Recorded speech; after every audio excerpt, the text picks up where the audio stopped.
Good morning, अस्सलाम वालेकुम। Rising Pakistan में आपको कहेंगे खुश आमदीद। मेरे साथ है मोहम्मद शुएब, मेरे साथ है सबीन फारूक। Good morning. एक अच्छी सुबह का आगाज हो, यही हमारी दुआ है। नाश्ता वाश्ता कर लिए? एनर्जेटिक हैं आप? आपने कर तैयार लिया? हैं? मैं तैयार हूँ। गुड। नहीं, मैं नाश्ते का पूछ रही थी, तैयार तो आप हमेशा हाँ, होते नाश्ते हैं। की वजह से तैयार हूँ ना। नाश्ता ओके कर ओके लिया ना गुड तो एनर्जेटिक हो जाते हैं आप। गुड। आपने नाश्ते में आज वैसे क्या क्या खाया है? आज मैंने कव्वे नहीं खाए। ओके, आज आपने नहीं खाया कुछ भी। क्या खाना नहीं, चाहेंगी? मैं वो कह रही हूँ, आज मैंने कव्वे नहीं खाए। कुछ तो खाया होगा। मैंने कुछ नहीं खाया, दिमाग भी नहीं? दिमाग भी नहीं खाया। वैसे तो खा लेती है। आज it's a very calm okay. Morning, like सुकून वाली काम सी नहीं, नहीं आज कोई होती है, मसला नहीं। आज तुम पीस। टाइम पे उठी, आराम से रेडी होगी, रास्ते में कोई मसला नहीं था, गाड़ी भी सही पहुंच गई मतलब आराम से, चिल डे वो था। मॉर्निंग जिसमें मसले होते भी हैं बट वो आपको बॉदर नहीं कर रहे होते। मसले ही ओके, मसले होते हैं but you get immune to it. पता नहीं किसी और ही जोन में चली गई है सबीन तो। You get immune to it. अच्छा जी, आपकी आज सुबह कैसी है हमें ज़रूर बताएं। हमें व्हाट्सएप कीजिए। हमारी कोशिश ये होती है आपसे कनेक्ट रहे, हमें मालूम हो कि अच्छा चित्राल में रहने वालों की सुबह कैसी है, स्कर्दू में रहने वालों की सुबह कैसी है, बलूचिस्तान में रहने वालों की सुबह कैसी है, पंजाब, गिलगित बल्तिस्तान, केपी की तो बात मैंने की, और इसके साथ साथ अगर हम कश्मीर की बात करें या सिंध की बात करें तो यहाँ पे रहने वाले हमारे जितने प्यारे पाकिस्तानी हैं, क्योंकि हर जगह की सुबह थोड़ी थोड़ी मुख्तलिफ होती है। कहीं पर सुबह को नाश्ता तगड़ा किया जाता है, कहीं पर सुबह बस फ़ौरन आप कहते हैं हल्का सा नाश्ता करते हैं और काम पे चलते हैं। सो इस्लामाबाद की सुबह मुझे लगता है कि ऐसी होती है, यहाँ पर तगड़ा नाश्ता नहीं होता है, यहाँ पर लाइट नाश्ता होता है। बट हाँ, कुछ लोग तगड़ा नाश्ता भी करते हैं। सो कम्प्लीटली योर चॉइस कि आप तगड़ा नाश्ता हाँ करना हाँ, चाहते जो हैं या आपकी लाइट। सेहत इजाजत दे बस वो करें, मतलब लेकिन हाँ, फिर भी हाथ खुला रखें। कहीं नहीं लिखा कि नाश्ते में अगर आप पराठे नहीं खाएंगे तो आपकी सेहत पे बहुत असर पड़ेगा। जस्ट मेक श्योर कि आपका पूरा दिन का जो मील है उसको बैलेंस होना नहीं नहीं, बहुत नाश्ता ज्यादा तगड़ा जरूर करें, इंपॉर्टेंट है। लेकिन ये बात आपकी सही है कि हाँ, पराठा जरूरी नहीं है हाँ, मैं ये उसमें। बात करूँ ना, तगड़ा नाश्ते का मतलब ये नहीं होता कि यस, आपने पराठे खाने हैं। आप बादशाहों की तरह नाश्ता करें जरूर, लेकिन बादशाह भी पराठे नहीं खाते थे, पराठे नहीं निहारी नहीं खाते थे। हैं? ये खाते थे? मुझे क्या पता, नहीं, मैं मैं कौन सा उस वक्त का हूँ, तो बट आई थिंक नहीं नहीं नहीं खाते खाते होंगे। होंगे। एक एक छोड़े ना वो जो कभी करते थे, लेकिन इम्पोर्टेंट ये है कि आप लोग जो है वो अपनी सेहत का ओवरऑल ख्याल जरूर रखें। बिल्कुल ऐसा जी, ख्याल रखें अपनी सेहत का। अब हम जरा बात कर लेते हैं कि पाकिस्तान में तो हमने सुबह की बात करी, लेकिन पाकिस्तान की तरक्की की आज हमें बात करनी है। और ऐसे में एक सवाल सबीन से हम करना चाहते हैं, और वो सवाल ये है कि पाकिस्तान का, बल्कि आप भी ज़रा हमें व्हाट्सएप कीजिएगा, हर शख्स अपने हिसाब से सोच रहा होता है जब हम बात करते हैं ना कि अच्छा सबसे बड़ा मसला क्या है। सो पाकिस्तान का सबसे बड़ा मसला आपकी नज़र में क्या है? एक तो आपने बताना है व्हाट्सएप करके कि आपकी नज़र में मसला क्या है, दूसरा उसका हल क्या है। नहीं सिर्फ मसला नहीं बताना होता, आइडेंटिफाई नहीं करना होता कि अच्छा ये मसला है, ये मसला है, ये मसला है। थोड़ा सोचें इस पर, थिंक अबाउट इट कि उसका सोल्यूशन क्या हो सकता है। तो लेट्स आस्क सबीन कि वो क्या सोचती हैं पाकिस्तान के किसी एक बड़े मसले को लेकर, कि क्या है एक बड़ा मसला जिस पर हमेशा बात भी होती है जब आपकी। सारे मसले एक जगह पर हैं, बट आई थिंक जो पाकिस्तान का सबसे बड़ा मसला है वो है कर्जे। Yes, and we need to talk about it. और उसमें यही एक चीज़ है कि ऑब्वियसली आईएमएफ से कर्जा लेना किसी को पसंद भी नहीं है, बट जाहिर सी बात है बहुत सारे ऐसे मुश्किल स्टेप्स हैं जो कि लेने पड़ जाते हैं हुकूमत वक्त को। और उसी तरह से इसी पर्सपेक्टिव से अगर देखा जाए तो जाहिर सी बात है कर्जा लेना, हुकूमत भी यही चाहती है कि कर्जे ना लिए जाएं, बट यकीनन सबसे बड़ा जो मसला पाकिस्तान का इस वक्त है वो ये है कि कर्जे। तो इस पे जो आईएमएफ पे डिपेंडेंसी की हम बात करें सभी, इनके कर्जों के मद में हमेशा ये बात हो रही थी कि हम क्यों इतने डिपेंडेंट है आईएमएफ पे। इस पे ज़रा बहुत सी बात भी होती है। हमेशा ये कहा भी जाता है कि अल्लाह करे कि ये जो आईएमएफ का प्रोग्राम है लास्ट प्रोग्राम हो। हमेशा इस पे बात होती है, गवर्नमेंट की तरफ से की भी जा रही होती है। अच्छा, 2 रोज़ा कॉन्फ्रेंस हुई थी 8 और 9 तारीख को, पाकिस्तान मिनरल फोरम 2025, और इसमें भी वज़ीर-ए-आज़म पाकिस्तान मियां मोहम्मद शहबाज शरीफ साहब ने इसका जिक्र किया कर्जों से मुताल्लिक, और कहा कि अगर हम सही तरीके से पाकिस्तान की जो मिनरल्स सेक्टर है, यानी मादनियात का जो सेक्टर है, इसको एक्सप्लोर करें तो हमारी जो डिपेंडेंसी आईएमएफ पे वो कम हो सकती है, कर्जों से पाकिस्तान को निजात मिल सकती है। अब जब मिनरल्स की हम बात करते हैं, हम अक्सर ये कहते हैं ना कि जी हम तो बचपन से पढ़ते आ रहे हैं पाकिस्तान स्टडीज़ में, पाकिस्तान के रिसोर्सेज को लेकर के, कुदरती वसाइल से माला माल है पाकिस्तान। हम बलूचिस्तान के ज़िला चागी की बात भी करते आए हैं, हम केपी का जिक्र भी करते आए हैं, कहीं पर हम स्टोन्स की बात करते हैं, कहीं पर हम तांबे और सोने के ज़खायर की बात करते हैं।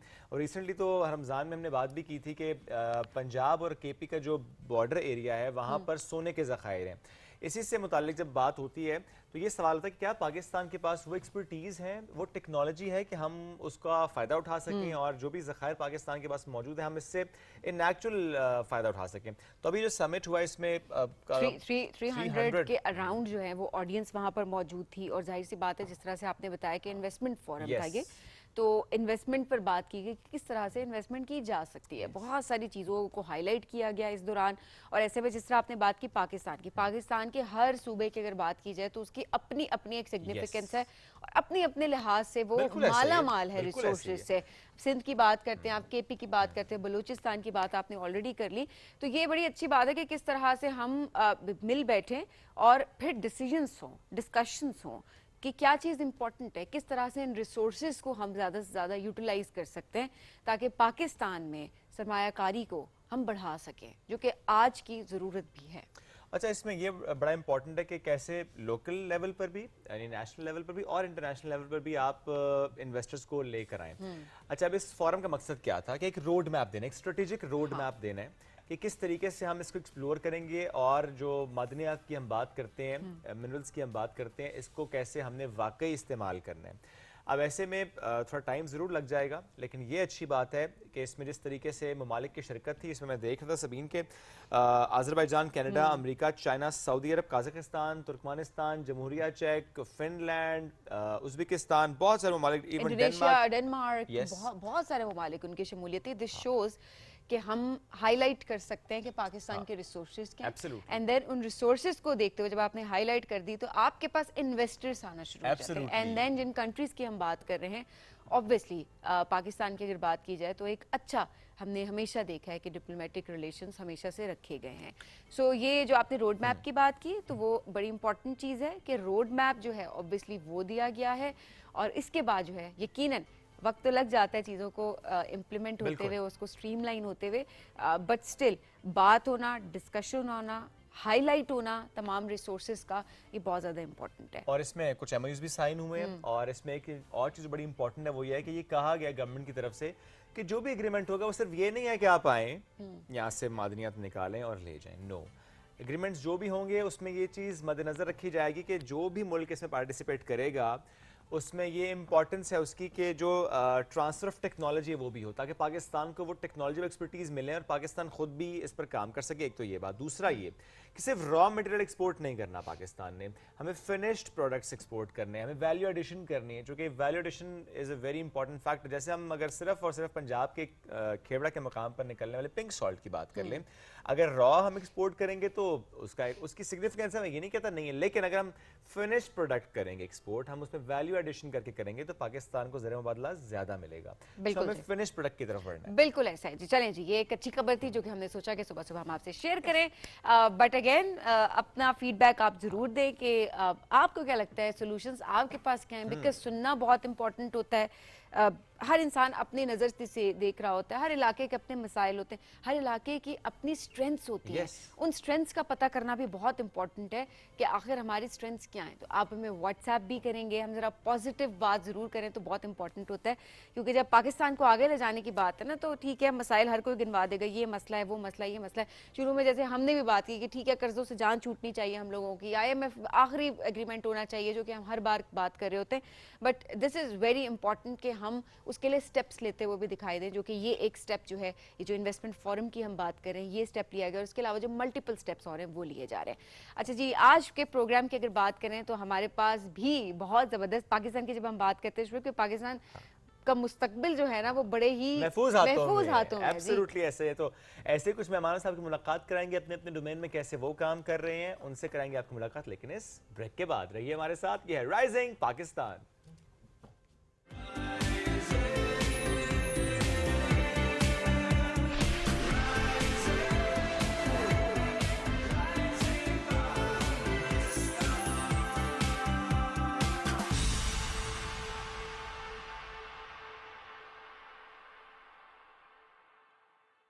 अस्सलाम वालेकुम, वेलकम टू आवर शो रिवायतों की लज़्ज़त। चाशनी बनाई थी और ये वो हम इसमें शामिल कर रहे हैं। वाओ, जबरदस्त। आज आपके किचन में जो बन रहा है वो सब देसी होगा, गार्लिक राइस ओके, और कस्टर्ड दाल। आप डाल दिए, ठीक है। इसको थोड़ा सा अच्छी तरह मिक्स कर लेना है। इसी मसाले को आप बहुत जगह यूज कर सकते हैं। पालक पनीर, डिफरेंट मेथड है इसका बनाने का। हम बॉईल करते हैं, बॉईल नहीं होगी, स्टीम होगी इसके अंदर, जो उसको जो आयरन है वो भी इसके अंदर बरकरार रहेगा। ज़्यादातर खाना मैं बच्चों के हिसाब से बनाती हूँ कि बच्चे जो खाएंगे वो बड़े भी खा लेते हैं। हम आपके लिए लेकर आते हैं मज़े मज़े के खाने हैं।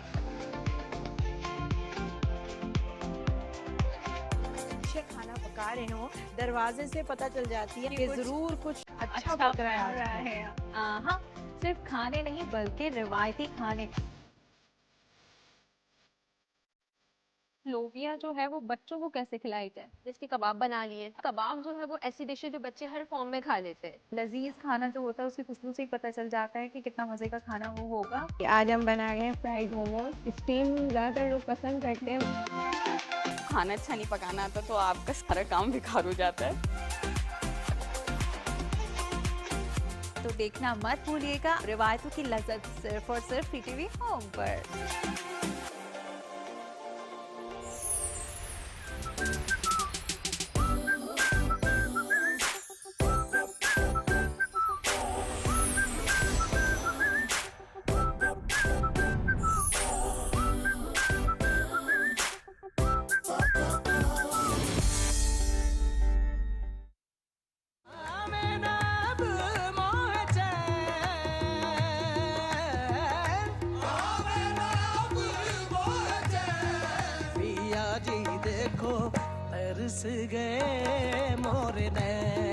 ये जो प्रोग्राम है इसमें जो यंग जनरेशन है उसको जो उनकी आइडेंटिटी है उस तरफ मैं कोशिश करता हूँ कि उनको मैं लेके जाऊँ।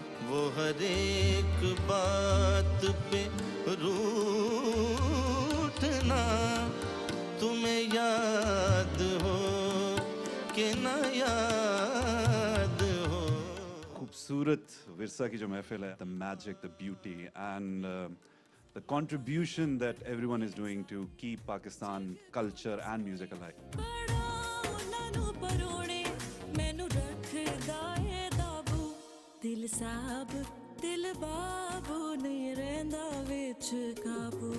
हवेली बारूद खाना ये वो जगह है जहाँ 3.5 सदियों की तारीख सांस लेती है। होश वालों के भी होश उड़ से गए, होश उड़ से गए। आप कितने हंसी आप खुद भी नहीं जानते।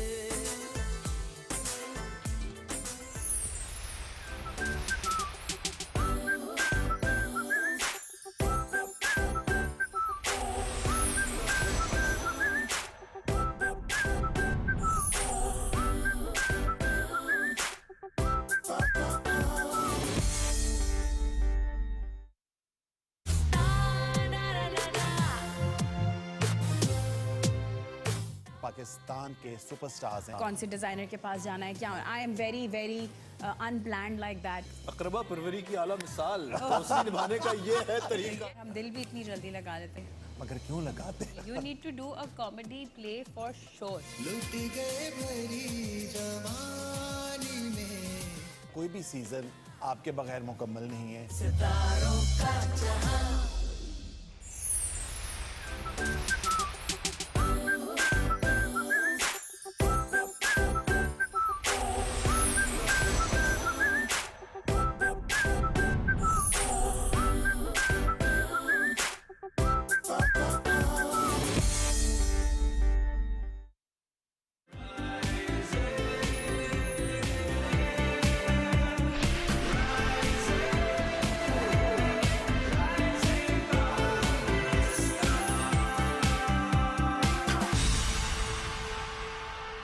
वेलकम बैक जी राइजिंग पाकिस्तान में आपको कहेंगे खुश आमदीद। और अब जरा बात हो जाए सुबह सुबह, क्योंकि अभी आप ओपनिंग में बात कर रहे थे कि इसने क्या खाया है।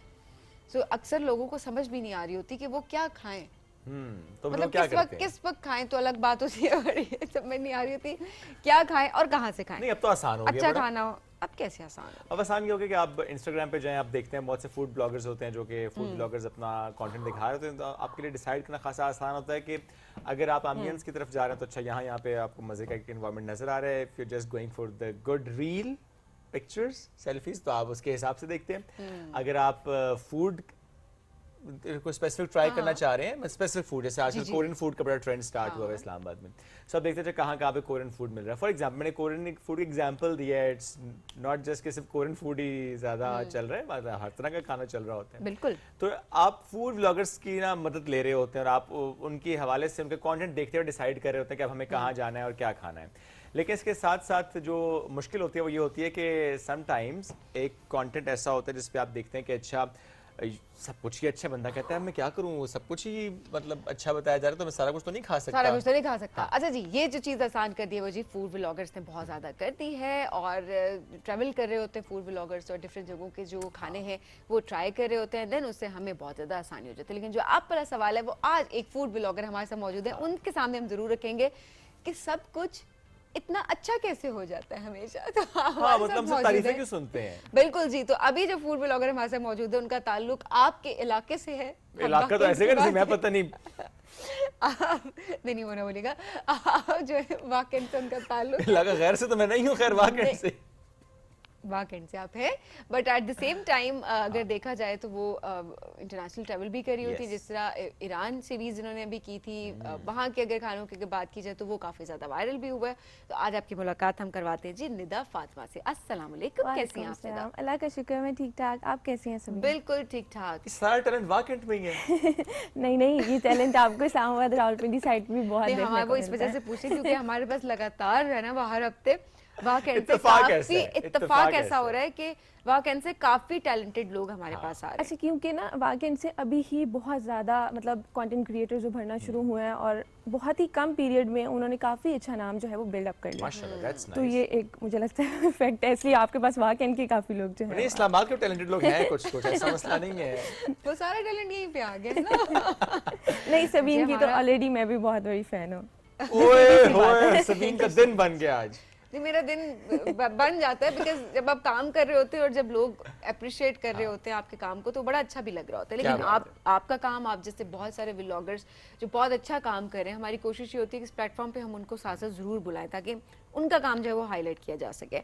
सो निदा, वाकई से ही शुरू करते हैं हम जरा। हमने सुना है वहाँ की एक तालिब इल्मों की बिरयानी है वो बहुत ज़्यादा फेमस है, तो जो तालिब इल्म बिरयानी है उसकी अगर बात करें वही है, या फालूदा मैंने सुना था जो कि कभी मेरे पास जिंदगी में नहीं आया। हर वीकेंड पे जाया जाता है लेकिन कभी फालूदा मेरी तरफ नहीं आया वहाँ का। इसके अलावा भी और कुछ है क्या? वाकई में आपको बहुत सारे खाने देखने को मिलते हैं। मतलब अगर आप थोड़ा उस तरह फूड के जाएं जो ज़रा ओल्ड साइड पे है तो फिर टेक्सला में आपको बहुत खाने मिलते हैं जो बहुत पुराने और बहुत कदीमी साइड पे चले जाते हैं। और जो आपने कहा स्टूडेंट बिरयानी जो कि हमारे तालिब इल्म की बिरयानी है, वो तो वाकई की मतलब कहते हैं कि स्टार्ट जब हम ही बचपन में छोटे छोटे थे तो हमने तब से स्टूडेंट बिरयानी का नाम सुना था और हमने तब से वो खाना शुरू की थी, तो वो बहुत फेमस है। नहीं, also it's everywhere, it's not just के ये कोई स्पेसिफिक ब्रांड नहीं है, इट्स जस्ट कि जिसने कोई अगर कोई बिजनेस शुरू करना है, कोई ठेला किसी ने लगा दिया है किसी भी जगह पे, आप अब हर कम्युनिटी में देख रहे होते हैं कि वो उसको नाम दे देते होते हैं। तो ये कोई स्पेसिफिक ब्रांड नहीं है कि किसी कोई कहीं से है तो आप उस ब्रांड को हाईलाइट करें, कुछ ना कुछ बिल्कुल ऐसे हर जगह के कुछ ना कुछ जो कुजीन्स होते हैं ज्यादा फेमस हो जाते हैं। फालूदा की भी उन्होंने मिसाल दी थी। फालूदा आपने ट्राई किया होगा असलम मार्केट का लाजमी? यस मैंने ट्राई किया हुआ, वो बहुत फेमस है असलम मार्केट का फालूदा। हमें कभी भी क्रेविंग होती है या किसी को भी कुछ भी मीठा खाना हो तो हम उसको यही रिकमेंड करते हैं कि आप असलम मार्केट जाके, पुराना पीछे बाजार बना हुआ है, वहाँ से आके आपने वहाँ से फालूदा लाजमी ट्राई करना। और वहाँ पे पूरी मार्केट में वहाँ पे फालूदे भी हैं, वहाँ पे आपको शेक्स एंड जूसेस एंड काफी कुछ, वहाँ पे खाने की बड़ी वैरायटी मिलती है आपको,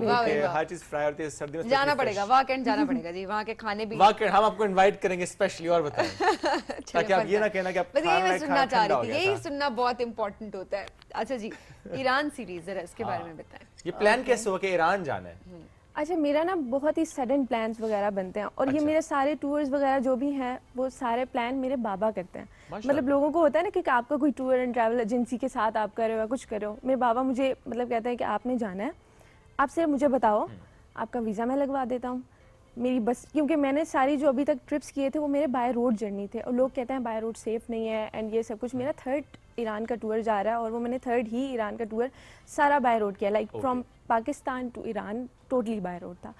तो प्लान बाबा के ही रिकमेंडेशन पे बिल्कुल टोटली बना और सडन प्लान था, लेकिन it was a best trip ever, क्योंकि जब भी मैं लास्ट टाइम या जितनी बार भी मैंने विजिट किया उधर की होली प्लेसेस पे ही हम लोग ज़्यादातर जाते रहे। लेकिन इस बार वी ट्रैवल टू तेहरान, जो उनकी कह सकते हैं आप कैपिटल है तेहरान ईरान का, तो वहाँ पे मेरा एक्सपीरियंस बहुत अच्छा रहा। अच्छा, ये हमेशा बाय रोड ही जाते हैं आप?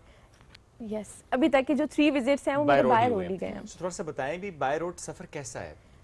मुझसे ना बहुत से लोगों ने यही क्वेश्चंस भी किए थे कि बाय रोड सेफ़ नहीं है, बाय रोड आप ट्रैवल नहीं कर सकते। मेरा बाय रोड का जो अभी सफ़र था वो मैंने सोलो किया था, मेरे साथ कोई भी नहीं था इस टाइम पे, और इट वाज टोटली सेफ़। और जाहिर है आपको बैड एक्सपीरियंसेस बीच में मिलते हैं। समटाइम्स कहीं पे आप जाओ तो आपकी तरह के मतलब कह लें कि जगह नहीं होती जहाँ पे आप स्टे आपको मिलता है थोड़ी देर के लिए, like a kind of rest room. ठीक है। तो ये चीज़ें आपको फिर बर्दाश्त करनी पड़ती हैं, लेकिन सफ़र में किसी किस्म की कोई प्रॉब्लम्स या कोई हर्डल्स, मतलब बीइंग अ फीमेल मुझे कोई मसला नहीं हुआ। सेफ्टी बिकॉज़ हमारे लिए यही होता है, सबसे ज़्यादा खवातीन को यही मसला होता है सोलो ट्रैवलिंग में कि सेफ एंड सिक्योर हो। तो it was safe and secure, but still ये है कि आप प्रिकॉशंस तो आप मेल हैं फीमेल हैं वो तो आपको ट्रैवल के दौरान आपको लेने ही पड़ने होते हैं। ऐसा ही है बिल्कुल। सो खाने कितने मुख्तलिफ थे पाकिस्तान से? हाँ अच्छा, वहाँ के लोग ना स्पाइसेस बिल्कुल पसंद नहीं करते। यहाँ पे हमें जितना चटखारा खाना पसंद है, क्योंकि मैं अब यहाँ की फूडी ब्लॉगर हूँ तो मुझे ना खाने चटखारे पसंद है। अब हम वहाँ पे जाते हैं तो टोटली टेस्ट डिफरेंट है। वो लोग ना तो स्पाइसेस, मतलब वहाँ पे ना नाम ही नहीं है। इवन कि हम मार्केट जाते थे, हमें ना स्पाइसेस लेनी होती थी, हम उनको बार बार कहते थे कि प्लीज़ फिल दे दें हमें, और वो हमें ग्रीन मिर्च उठा के दे देते थे। मतलब उधर तो ये चीज़ है ही नहीं कि आप स्पाइसेस का नाम है, और स्पाइसेस के नाम पे सिर्फ और सिर्फ ग्रीन मिर्च फिल ही है। यस, फिल ही है वहाँ पर। तो वहाँ पे ना हमें, मतलब पाकिस्तान वाले लोग जो वहाँ जाएं तो उन्हें ये बड़ा होता है कि यार फीके खाने खाते हैं, बहुत फीके अच्छी ये है। हमने तो जो हमारे तो जो मसाले इतने, खैर हमारी अपनी एक पहचान है और ऑब्वियसली हमारे कल्चर, हमारे टेस्ट का पार्ट है वो एक तरह से, एंड हमारा उसके बाद गुजारा नहीं होता बिल्कुल भी। रूट्स में ना जी, क्या करें, मतलब ये सब कंटेंट में, and it's not bad as well. I mean उसके साथ अगर आप सेहत का ओवरऑल ख्याल मसलन क्या करें? अच्छा, एक मॉडरेट अमाउंट में आपने खाने में आपकी दड़ा मिर्चें भी हैं, लाल मिर्च भी है, काली मिर्च भी है, सारी मिर्चें आपने, ग्रीन भी है, एवरीथिंग थोड़ी अमाउंट ना, मतलब ज्यादा ना डालें ना, थोड़ी डालें, और इतना ना हो कि वो आपके स्टमक को, आपके गट को डिस्टर्ब करे ना। अब वो जो ये भी बड़ा अच्छा आइडिया है कि खाएं, दही खाएं, कोई ऐसे प्रोबायोटिक्स लें तो इट्स फाइन ना। जब आपको कुछ खाना ही है तो फिर उसके साथ आपको मेहनत भी तो करनी पड़ेगी। बिल्कुल ऐसा ही है, फिर हमें वो प्रिकॉशनरी चीज़ें लेनी पड़ती हैं साथ साथ ना, उसको बैलेंस करने के लिए। ऑलराइट। सो अच्छा, ईरान में आप 3 शहरों में गई जहाँ पर आपने वीडियोस बनाई, ऐसे ही? यस बिल्कुल। ऑलराइट। सो वहाँ की कोई एक डिश जो आप मेंशन करना चाहते हैं जो कि आपको बहुत ज़्यादा पसंद आई और जिसको आपको शूट करके मज़ा आया, जिसकी रीच बहुत अच्छी रही उस वीडियो की, और आप वो बार-बार ट्राई करना चाहेंगी? अच्छा, वहाँ पे अब वो नाम बड़ा अजीब सा है, हम पाकिस्तानियों के सामने लें तो बड़ा लोगों को अजीब सा लगता है, चिल्लू कबाब। मतलब वो बड़ा है बिल्कुल हमारे जैसे यहाँ के सीख कबाब होते हैं, सेम वैसे ही है, बट वहाँ का टेस्ट बहुत डिफरेंट है। लाइक मैं अगर यहाँ के कंपैरिजन लेके चलूँ ना इधर के फूड का और वो स्पेसिफिक मतलब उन कबाब का, तो वो बहुत ज़्यादा डिफरेंट और बहुत ज़्यादा टेस्टी है। मतलब मैं यही रिकमेंड करूँगी। हमारे पास भी जब एम्बेसडर साहब आए थे, सो वो डिफरेंट खाने वो लेकर आए थे।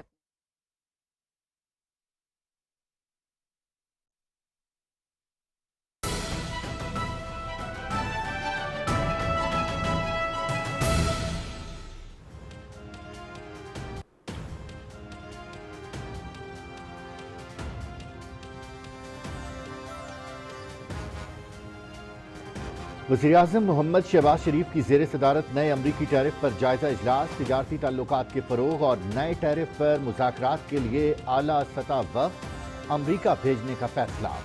वफ़द में मारूफ कारोबारी शख्सियात और बरामद कुनंदगान शामिल। हुकूमत अमरीका के साथ तिजारती शराकतदारी मज़ीद मजबूत बनाने की ख्वाहां है, वज़ीर-ए-आज़म मोहम्मद शहबाज शरीफ।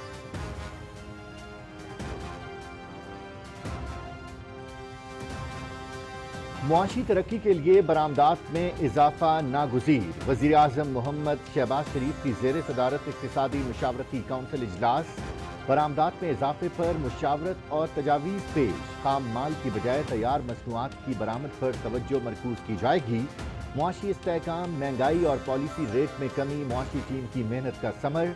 IMF के साथ मुज़ाकरात और बिजली कीमतों में कमी का चेहरा। मुआशी टीम के सर, सनतों की पैदावारी लागत कम होगी, मसनूआत की आलमी सतह पर मुसाफकत मुमकिन होगी, Mohammad Shahbaz Sharif.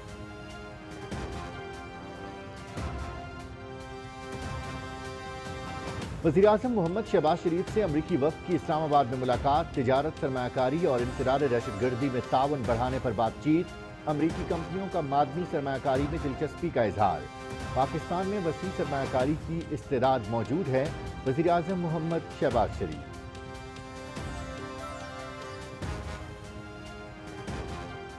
Chief of army staff general Syed Asim Munir से अमरीकी वफ़द की मुलाकात। वसी पैमाने पर मादनी शोबे को फ़रोग़ देने की पॉलिसी पर एतमाद का इजहार। अमरीका का पाकिस्तान में सरमायाकारी में दिलचस्पी का इजहार। मौजूदा ताल्लुकात मजबूत बनाने और ताउन बढ़ाने के मजीद रास्ते तलाश करने की ज़रूरत पर इत्तिफाक।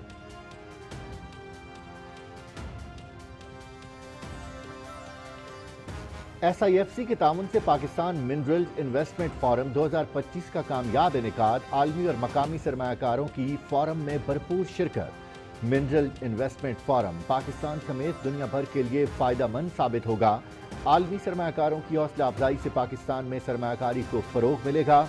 मादनी शोबे की खुशहाली और तरक्की के लिए पाकिस्तानी हुकूमत के इक़दाम काबिल तहसीन हैं। मुल्की और बैनुल अक़वामी सरमायाकार इदारों के नुमाइंदों का फोरम में इज़हार ख्याल।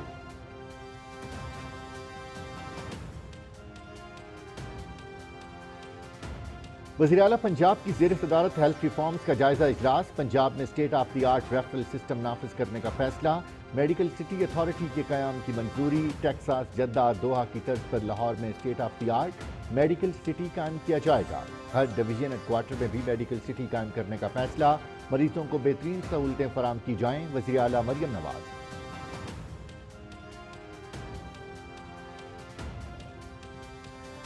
डेडलाइन खत्म होने के बाद गैर कानूनी, गैर मुल्की और अफगान सिटीजन कार्ड होल्डर्स के इनखला का अमल तेजी से जारी।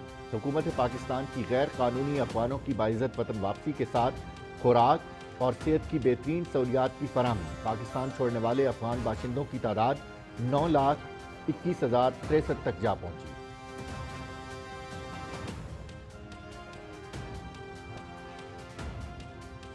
मोदी सरकार मुस्लिम दुश्मनी में पेश अक़लियतों पर मज़ालिम सब पर आया। महाराष्ट्र में औरंगजेब के मज़ार की मिसमारी के मुतालबे पर पुरतशद्दुद मुजाहरे फूट पड़े। बीजेपी मुसलमानों के खिलाफ नफरत का महाज खोल लिया। औरंगजेब के खिलाफ झूठे बयानिए का फ़रोग़। मोदी का भारत के नाम नहाद जमहूरियत होने का दावा खोखला साबित हो चुका।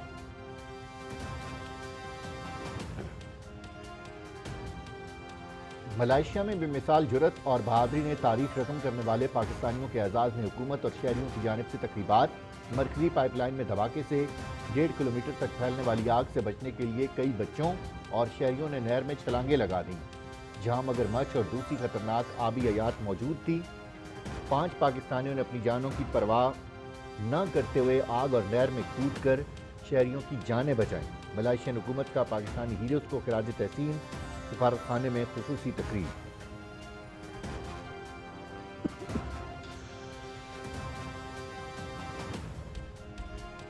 टैरिफ के मामले पर आलमी तिजारती जंग में नया मोड़। सदर ट्रंप का चीन के अलावा तमाम ममालिक पर टैरिफ में इजाफा 90 दिन के लिए मौखर करने का फैसला। चीनी मसनूआत पर दरामदी टैरिफ बढ़ाकर 125% करने का ऐलान। इत्तलाक फौरी तौर पर होगा। ट्रंप के ऐलान के बाद अमरीका समेत मुख्तलिफ ममालिक की स्टॉक मार्केट में तेजी। आलमी मंडी में खाम तेल और सोने की कीमतों में भी इजाफा।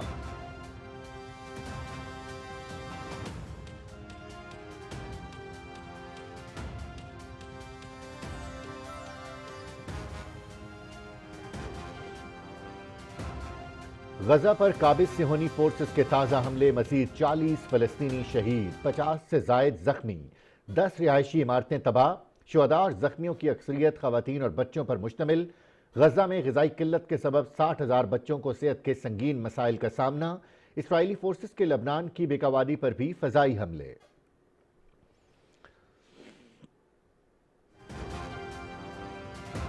लाहौर में ICC women cricket world cup qualifier. Pakistan का फातिहाना आगाज। आयरलैंड को 38 रन से शिकस्त दे दी। मेजबान टीम 49 ओवर्स में 217 रन बनाकर आउट। सिद्रा अमीन और आलिया रियाज की निफ सेंचुरियां। आयरलैंड 44 ओवर्स में 179 रन बनाकर आउट। पाकिस्तान दूसरा मैच जुमे को स्कॉटलैंड के खिलाफ खेलेगा।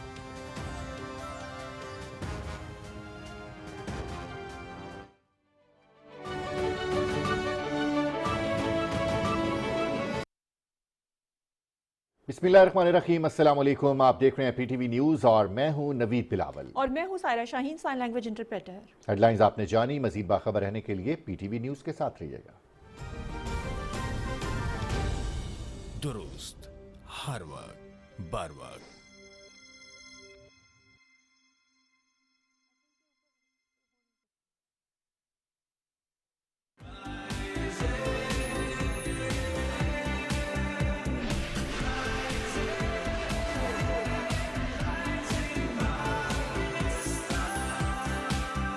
वे कम्युनिकेशन है, टू वे कम्युनिकेशन नहीं है, और आपको सुनना नहीं पड़ेगा, आपको सिर्फ सुनाना वो तो पड़ेगा। चाहते हैं टू वे कम्युनिकेशन हो, लेकिन हो नहीं पाती ना, अच्छा, वो चाहता है कि जवाब आए। समटाइम्स ये होता है ना, निदा लोग इसलिए कमेंट करते हैं कि शायद आगे से कोई जवाब आएगा, कम्युनिकेशन होगी। बिल्कुल, समटाइम्स ऐसे हुआ है कि कुछ कमेंट्स ऐसे होते हैं, मेरा बड़ा दिल करता है कि मैं रिस्पॉन्ड करूं, फिर मैं सोचती हूँ कि नहीं, उनका मकसद पूरा हो जाएगा, जो वो चाह रहे हैं, फिर मैं रिस्पॉन्ड कर दूंगी तो वो उनका मकसद पूरा हो जाएगा। It's just like a digital mob mentality, I believe. जैसे हम मॉब मेंटालिटी की बात करते हैं ना, कि बाहर कोई ऐसा वाकया हो जैसे एक मॉब मेंटालिटी होती है, आई थिंक डिजिटल मीडिया पे भी ऐसे ही है।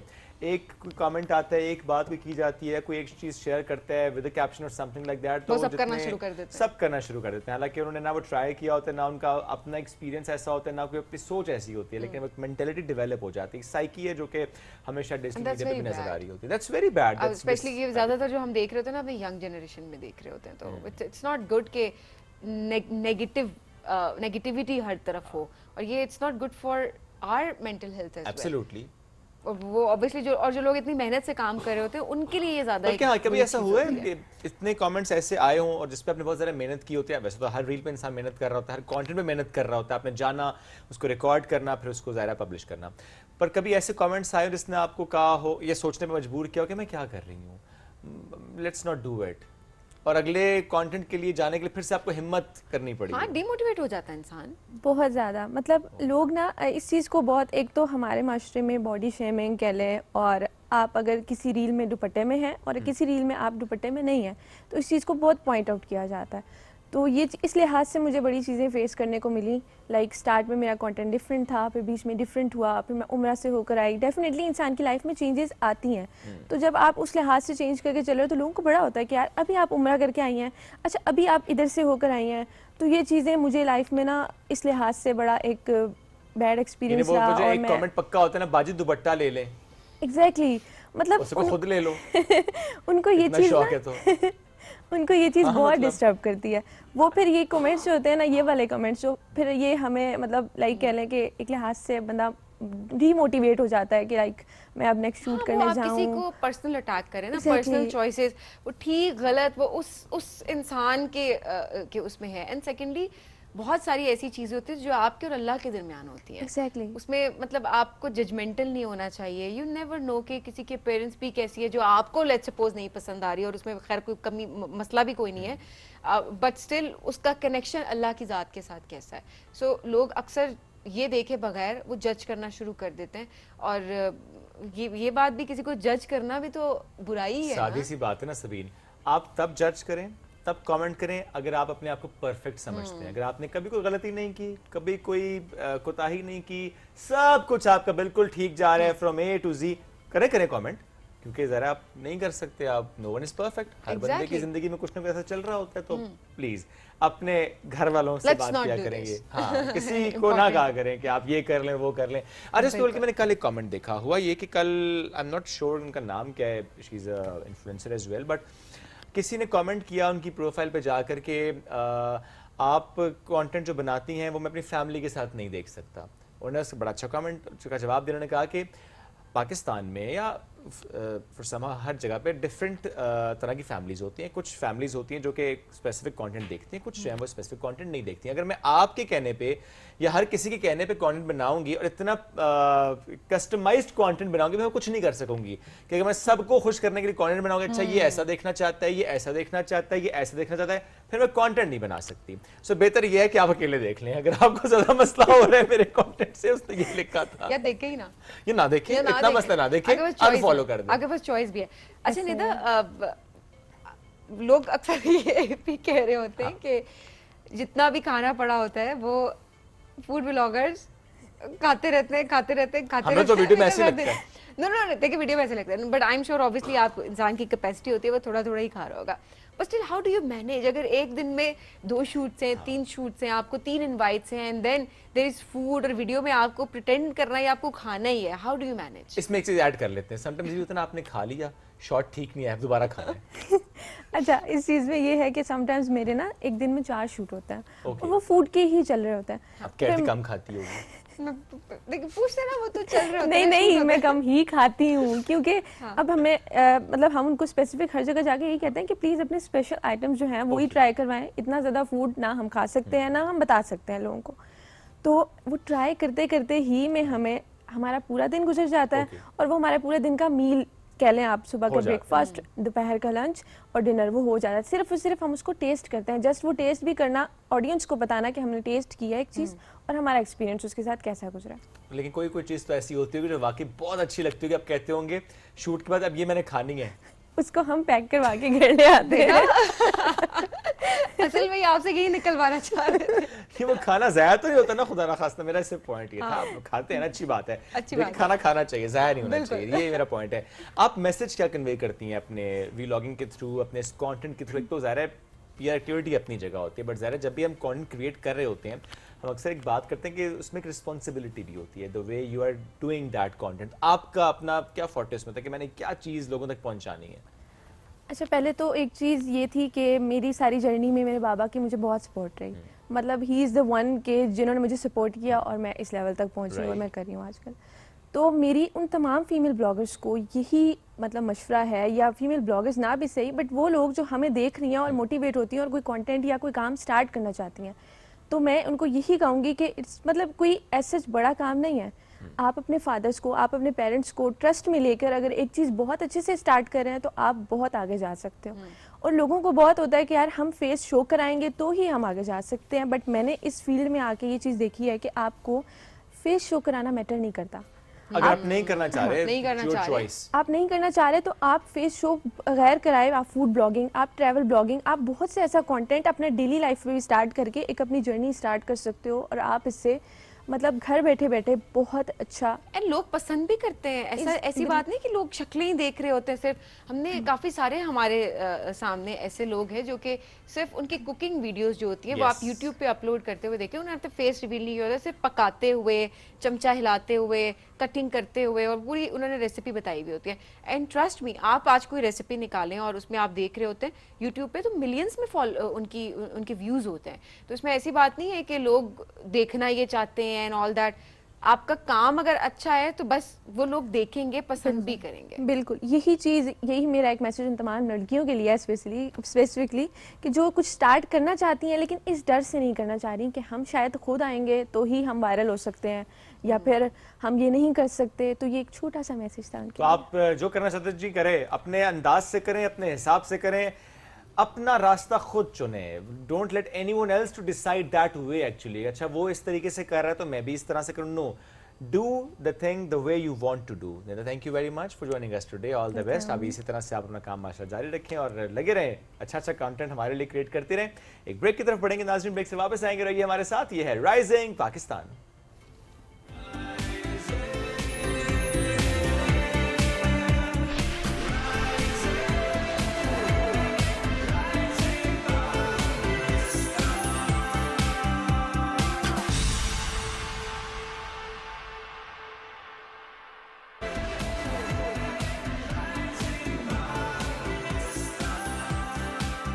वे कम्युनिकेशन है, टू वे कम्युनिकेशन नहीं है और आपको सुनना नहीं पड़ेगा, आपको सिर्फ सुनाना वो पड़ेगा। तो चाहते हैं टू वे कम्युनिकेशन हो, लेकिन हो नहीं पाती ना। वो चाहता है कि जवाब आए। समटाइम्स ये होता है ना, लोग इसलिए कमेंट करते हैं कि शायद आगे से कोई जवाब आएगा, कम्युनिकेशन होगी। बिल्कुल, समटाइम्स ऐसे हुआ है कि कुछ कमेंट्स ऐसे होते हैं मेरा बड़ा दिल करता है कि मैं रिस्पॉन्ड करूं, फिर मैं सोचती हूँ कि नहीं, उनका मकसद पूरा हो जाएगा, जो वो चाह रहे हैं, फिर मैं रिस्पॉन्ड कर दूंगी तो वो उनका मकसद पूरा हो जाएगा। It's just like a digital mob mentality, I believe. जैसे हम मॉब मेंटालिटी की बात करते हैं ना कि बाहर कोई ऐसा वाकया हो जैसे एक मॉब मेंटालिटी होती है, आई थिंक डिजिटल मीडिया पे भी ऐसे ही है। एक कोई कमेंट आता है, एक बात कोई की जाती है, कोई एक चीज शेयर करता है विद अ कैप्शन और समथिंग लाइक दैट, तो सब करना शुरू कर देते हैं। सब करना शुरू कर देते हैं। हालांकि उन्होंने ना वो ट्राई किया होता है, ना उनका अपना एक्सपीरियंस ऐसा होता है, ना कोई अपनी सोच ऐसी होती है, लेकिन मेंटालिटी डेवलप हो जाती है, साइकी है जो कि हमेशा डिजिटल मीडिया पे भी नजर आ रही होती है। That's very bad. स्पेशली ये ज्यादातर जो हम देख रहे होते हैं ना अपने यंग जनरेशन में देख रहे होते हैं, तो इट्स नॉट गुड कि नेगेटिविटी हर तरफ हो, और ये it's not good for our mental health as well. Absolutely. और वो ऑब्वियसली जो लोग इतनी मेहनत से काम कर रहे होते हैं उनके लिए ये ज्यादा क्या कभी ऐसा हुआ है कि इतने कमेंट्स ऐसे आए हों और जिस पे आपने बहुत ज़्यादा मेहनत की होती है? वैसे तो हर रील पे इंसान मेहनत कर रहा होता है, हर कंटेंट पे मेहनत कर रहा होता है, आपने जाना, उसको रिकॉर्ड करना, फिर उसको ज़ाहिर पब्लिश करना, पर कभी ऐसे कमेंट्स आए जिसने आपको कहा हो, ये सोचने में मजबूर किया हो कि मैं क्या कर रही हूँ, लेट्स नॉट डू इट, और अगले कंटेंट के लिए जाने के लिए फिर से आपको हिम्मत करनी पड़ी? हाँ, डिमोटिवेट हो जाता है इंसान बहुत ज़्यादा। मतलब लोग ना इस चीज़ को बहुत, एक तो हमारे माशरे में बॉडी शेमिंग कह लें और आप अगर किसी रील में दुपट्टे में हैं और किसी रील में आप दुपट्टे में नहीं हैं, तो इस चीज़ को बहुत पॉइंट आउट किया जाता है। तो ये इस लिहाज से मुझे बड़ी चीज़ें फेस करने को मिली। लाइक स्टार्ट में मेरा कंटेंट डिफरेंट था, फिर बीच में डिफरेंट हुआ, फिर मैं उम्रा से होकर आई। डेफिनेटली इंसान की लाइफ में चेंजेस आती हैं, तो जब आप उस लिहाज से चेंज करके चले हो तो लोगों को बड़ा होता है कि यार अभी आप उम्रा करके आई हैं, अच्छा अभी आप इधर से होकर आई हैं। तो ये चीज़ें मुझे लाइफ में ना इस लिहाज से बड़ा एक बैड एक्सपीरियंस रहा। और एक कमेंट पक्का होता है ना, बाजी दुपट्टा ले लें। एग्जैक्टली, मतलब उसको खुद ले लो। उनको ये चीज़ उनको ये चीज़ बहुत मतलब डिस्टर्ब करती है। वो फिर ये कमेंट्स जो होते हैं ना, ये वाले कमेंट्स जो फिर ये हमें मतलब लाइक कह लें कि एक लिहाज से बंदा डीमोटिवेट हो जाता है कि लाइक मैं अब नेक्स्ट शूट करने जाऊं। किसी को पर्सनल अटैक करें ना, पर्सनल चॉइसेस, वो ठीक गलत वो उस इंसान के उसमें है। एंड सेकेंडली बहुत सारी ऐसी चीज़ें होती हैं जो आपके और अल्लाह के दरमियान होती हैं। Exactly. उसमें मतलब आपको जजमेंटल नहीं होना चाहिए। यू नेवर नो कि किसी के पेरेंट्स भी कैसी है जो आपको लेट्स सपोज नहीं पसंद आ रही है, और उसमें खैर कोई कमी मसला भी कोई नहीं है, बट स्टिल उसका कनेक्शन अल्लाह की ज़ात के साथ कैसा है। सो लोग अक्सर ये देखे बगैर वो जज करना शुरू कर देते हैं, और ये बात भी, किसी को जज करना भी तो बुराई है। सादी सी बात है ना सबीन, आप तब जज करें, तब कमेंट करें अगर आप अपने आप को परफेक्ट समझते हैं। अगर आपने कभी कोई गलती नहीं की, कभी कोई कोताही नहीं की, सब कुछ आपका बिल्कुल ठीक जा रहा है फ्रॉम ए टू जी, करें कमेंट, क्योंकि जरा आप नहीं कर सकते, आप नो वन इज परफेक्ट। हर बंदे की जिंदगी में कुछ ना कुछ ऐसा चल रहा होता है, तो प्लीज अपने घर वालों से बात किया करेंगे। हाँ, किसी को ना कहा करें कि आप ये कर लें वो कर लें। अरे इस बोल के मैंने कल एक कमेंट देखा हुआ ये कि कल आई एम नॉट श्योर उनका नाम क्या है, she is a influencer as well, but किसी ने कमेंट किया उनकी प्रोफाइल पे जाकर के आप कंटेंट जो बनाती हैं वो मैं अपनी फैमिली के साथ नहीं देख सकता। उन्होंने बड़ा अच्छा कमेंट का जवाब देने ने कहा कि पाकिस्तान में या हर जगह पे डिफरेंट तरह की फैमिलीज होती हैं। कुछ फैमिलीज होती हैं जो कि स्पेसिफिक कंटेंट देखती हैं, कुछ जो है वो स्पेसिफिक कंटेंट नहीं देखती हैं। अगर मैं आपके कहने पे या हर किसी के कहने पे कंटेंट बनाऊंगी और इतना कस्टमाइज्ड कंटेंट बनाऊंगी, मैं कुछ नहीं कर सकूंगी। कि अगर मैं सबको खुश करने के लिए कंटेंट बनाऊंगा, अच्छा ये ऐसा देखना चाहता है, ये ऐसा देखना चाहता है, ये ऐसा देखना चाहता है, फिर मैं कंटेंट नहीं बना सकती। सो बेहतर ये है कि आप अकेले देख लें। अगर आपको ज्यादा मसला हो रहा है मेरे कंटेंट से, उसने ये लिखा था, या देखे ही ना, ये ना देखे, इतना मसला ना देखे, अनफॉलो कर दे। अगर बस चॉइस भी है। अच्छा निदा, लोग अक्सर ये भी कह रहे होते हैं कि जितना भी खाना पड़ा होता है वो फूड ब्लॉगर्स खाते रहते हैं। हमें तो वीडियो में ऐसे लगता है। नो देखिए वीडियो में ऐसे लगता है, but I am sure obviously आप इंसान की कैपेसिटी होती है वो थोड़ा थोड़ा ही खा रहा होगा। But still how do you manage, अगर एक दिन में 2 शूट्स हैं, 3 शूट्स हैं, आपको 3 इनवाइट्स हैं, and then there is food, और वीडियो में आपको प्रिटेंड करना है, आपको खाना ही है, हाउ डू यू मैनेज? इसमें एक चीज ऐड कर लेते हैं, समटाइम्स ये होता है ना, आपने खा लिया, शॉट ठीक नहीं है, दोबारा खाना है। अच्छा, इस चीज़ में ये है कि समटाइम्स मेरे ना एक दिन में 4 शूट होता है, और वो फूड के ही चल रहे होते हैं। आप कहते कम खाती होगी। देखिए पूछते ना, वो तो चल रहे होते हैं। नहीं मैं कम ही खाती हूँ, क्योंकि अब हमें मतलब हम उनको स्पेसिफिक हर जगह जाके यही कहते हैं कि प्लीज़ अपने स्पेशल आइटम्स जो हैं वो ही ट्राई करवाएं। इतना ज़्यादा फूड ना हम खा सकते हैं, ना हम बता सकते हैं लोगों को। तो वो ट्राई करते करते ही में हमारा पूरा दिन गुजर जाता है, और वो हमारे पूरे दिन का मील कह लें आप, सुबह का ब्रेकफास्ट, दोपहर का लंच और डिनर वो हो जाता है। सिर्फ और सिर्फ हम उसको टेस्ट करते हैं, जस्ट वो टेस्ट भी करना, ऑडियंस को बताना कि हमने टेस्ट किया एक चीज़ और हमारा एक्सपीरियंस उसके साथ कैसा गुजरा। लेकिन कोई चीज़ तो ऐसी होती होगी जो वाकई बहुत अच्छी लगती होगी, आप कहते होंगे शूट के बाद अब ये मैंने खानी है, उसको हम पैक करवा के घर ले आते हैं। असल में आपसे यही निकलवाना चाह रहे थे कि वो खाना ज़ाया तो नहीं होता ना, खुदा ना खास्ता। मेरा सिर्फ पॉइंट ये था, आप खाते हैं ना, अच्छी बात है, लेकिन खाना खाना चाहिए, ज़ाया नहीं होना चाहिए, ये मेरा पॉइंट है। आप मैसेज क्या कन्वे करती हैं अपने व्लॉगिंग के थ्रू, अपने कंटेंट के थ्रू? एक तो ज़ाहिर है पीआर एक्टिविटी अपनी जगह होती है, बट ज़ाहिर है जब भी हम कंटेंट क्रिएट कर रहे होते हैं, हम अक्सर एक बात करते हैं कि उसमें एक रिस्पॉन्सिबिलिटी भी होती है, the way you are doing that content. आपका अपना क्या फोर्टेस में था कि मैंने क्या चीज़ लोगों तक पहुंचानी है? अच्छा, पहले तो एक चीज़ ये थी कि मेरी सारी जर्नी में मेरे बाबा की मुझे बहुत सपोर्ट रही। मतलब ही इज़ द वन के जिन्होंने मुझे सपोर्ट किया और मैं इस लेवल तक पहुंची और मैं कर रही हूँ आजकल। तो मेरी उन तमाम फीमेल ब्लॉगर्स को यही मतलब मशवरा है, या फीमेल ब्लॉगर्स ना भी सही, बट वो लोग जो हमें देख रही हैं और मोटिवेट होती हैं और कोई कंटेंट या कोई काम स्टार्ट करना चाहती हैं, तो मैं उनको यही कहूँगी कि इट्स मतलब कोई ऐसा बड़ा काम नहीं है। आप अपने फादर्स को, आप अपने पेरेंट्स को ट्रस्ट में लेकर अगर एक चीज़ बहुत अच्छे से स्टार्ट कर रहे हैं तो आप बहुत आगे जा सकते हो। और लोगों को बहुत होता है कि यार हम फेस शो कराएंगे तो ही हम आगे जा सकते हैं, बट मैंने इस फील्ड में आके ये चीज़ देखी है कि आपको फेस शो कराना मैटर नहीं करता। अगर आप नहीं करना चाह रहे, नहीं करना your चाह रहे, choice. आप नहीं करना चाह रहे तो आप फेस शो गैर कराए, आप फूड ब्लॉगिंग, आप ट्रैवल ब्लॉगिंग, आप बहुत से ऐसा कंटेंट अपने डेली लाइफ में भी स्टार्ट करके एक अपनी जर्नी स्टार्ट कर सकते हो और आप इससे मतलब घर बैठे बैठे बहुत अच्छा एंड लोग पसंद भी करते हैं। ऐसी बात नहीं कि लोग शक्लें ही देख रहे होते हैं सिर्फ। हमने काफी सारे हमारे सामने ऐसे लोग हैं जो कि सिर्फ उनकी कुकिंग वीडियोस जो होती है वो आप यूट्यूब पे अपलोड करते हुए देखें, उन्हें फेस रिवील नहीं होता, सिर्फ पकाते हुए, चमचा हिलाते हुए, कटिंग करते हुए, और पूरी उन्होंने रेसिपी बताई हुई होती है। एंड ट्रस्ट मी, आप आज कोई रेसिपी निकालें और उसमें आप देख रहे होते हैं यूट्यूब पे तो मिलियंस में उनके व्यूज होते हैं। तो इसमें ऐसी बात नहीं है कि लोग देखना ये चाहते हैं एंड ऑल दैट। आपका काम अगर अच्छा है तो बस वो लोग देखेंगे, पसंद भी करेंगे। बिल्कुल यही मेरा एक मैसेज उन तमाम लड़कियों के लिए है स्पेसिफिकली कि जो कुछ स्टार्ट करना चाहती हैं लेकिन इस डर से नहीं करना चाह रही कि हम शायद खुद आएंगे तो ही हम वायरल हो सकते हैं या फिर हम ये नहीं कर सकते। तो ये एक छोटा सा मैसेज था उनके तो आप जो करना चाहते हैं जी करें, अपने अंदाज से करें, अपने हिसाब से करें, अपना रास्ता खुद चुने। Don't let anyone else to decide that way actually. अच्छा वो इस तरीके से कर रहा है तो मैं भी इस तरह से करूँ। No, do the thing the way you want to do. Thank you very much for joining us today. All the best. अभी इसी तरह से आप अपना काम माशाल्लाह जारी रखें और लगे रहें, अच्छा अच्छा कंटेंट हमारे लिए क्रिएट करते रहें। एक ब्रेक की तरफ बढ़ेंगे नाज़रीन, ब्रेक से वापस आएंगे, रहिए हमारे साथ। ये है rising Pakistan.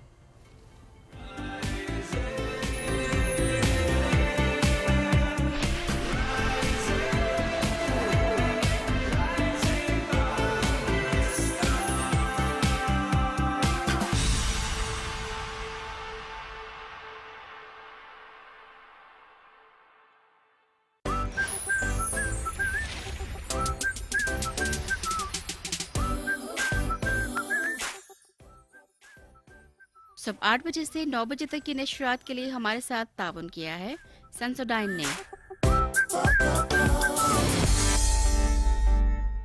New and improve Sensodyne rapid action 60 seconds में सेंसिटिविटी से आराम देता है। मैं रेकमेंड करती हूँ Sensodyne rapid action because it works. Get your रोज का डोज जो दे आपको एनर्जी, वाइटैलिटी और bone strength. Give your best हर रोज। मेरा सिल्वर बटन आने दो, फिर अंबर ने दुनिया को बताना है कि अंबर शय क्या। पहले चल के सिल्वर के बर्तन धो लो। तुम्हारे नाम की एक ही डिश चल रही थी निगो, और तुम उसको भी बंद कराना चाहती हो। मेरा बस चले ना, तुम्हारा पूरा वजाहत रेस्टोरेंट बंद करा दो। ये आपको बासी नहीं लग रही? वो चालान फौरन फाड़ देते। कच्चे पक्के प्यार का तड़को। वो जान, अब मॉर्निंग वॉक आपने स्किप नहीं करनी है। मेरे 3 घंटे की पानी पे मेहनत फेर दी तूने। मेहनत तो पानी फेरा जाता है, पानी पे मेहनत नहीं। 12 नान, निहारी, गाजर का हलवा और कुछ स्पेशल मैंने पैक करा करूँगी ना, आपके लिए स्पेशल रखा मैंने। एक तो आपके अब्बा जी हमारी शादी करा के ये राज अपने साथ कबर में ही ले गए। कौन है वो कलमुई जिसको आप मेरी जगह पे लाना चाहते थे? कभी तूने अपना नजारा किया है मजनू कि लैला की तरह तू खुद भी है मेहमान नशीनों में? क्या बेहूदगी है ये? आपने लड़की की तस्वीर तो मुझे अभी तक नहीं भेजी। मैं तुम्हें व्हाट्सएप कर दूंगी। हाथ खाली होंगे तो व्हाट्सएप करेंगी ना। मोहब्बत का दावा करने वाले ऐसे करते हैं। सत्ता तो उन बलाओं को टालता है ना फुफ्फो जो हमारी नजरों से ओझल हो। तुम किस बला की बात कर रही हो? ओ इस बांदरी को तो मैं दसांगी अब। अंबर मार नहीं प्यार। ओ यहाँ मोहब्बत की लगी पड़ी और तू एजुकेशन कैंपेन चला रही है।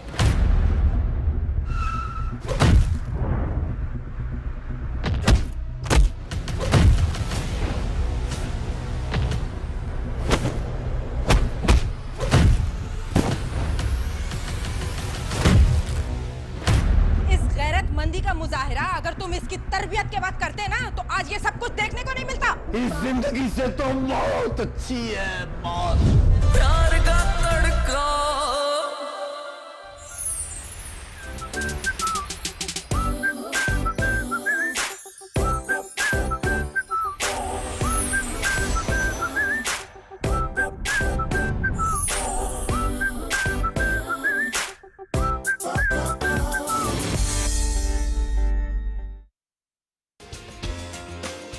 गेट योर रोज का डोज जो दे आपको एनर्जी, वाइटैलिटी और bone strength. Give your best हर रोज। New and improve Sensodyne rapid action 60 seconds में सेंसिटिविटी से आराम देता है। मैं रेकमेंड करती हूँ Sensodyne rapid action because it works.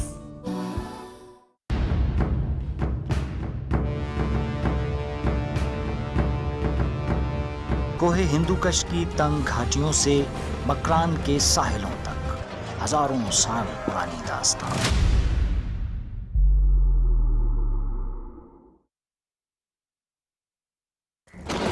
Sir उठाओ मेरी शेर, सर झुकाने का नहीं बल्कि ये वक्त उनके सर काटने का है। अगर मुझे मालूम होता कि तुमने यूनिता से गद्दारी की है तो मैं अपने हाथों से तुम्हारी जान ले लेता। तो फिर मार डालिए मुझे। किस कदर घटिया इंसान हो तुम। तो ये रही राज की वो रोशनी मरियम। बाबा नहीं, ये मामला यहाँ खत्म नहीं हुआ उरुज। खिलौना मत बनो जालिम के हाथ का। उरुच मर गया तो सोने का पता नहीं जान सकेंगे। इन दोनों भाइयों से जान छुड़ाने के लिए अब तुम्हें कोई अच्छा मंसूबा तैयार करना होगा। उरुज जैसे कज़्ज़ाक को इतना सोना कहाँ से मिल गया आखिर? उन्होंने मजलूमों पर जितने जुल्म किए हैं उनसे उसका हिसाब लूंगा मैं। यहाँ आके तुमने अपनी मौत को दावत दी है। मरने से पहले अपनी शक्ल तो दिखा दो मुझे। बिल्कुल।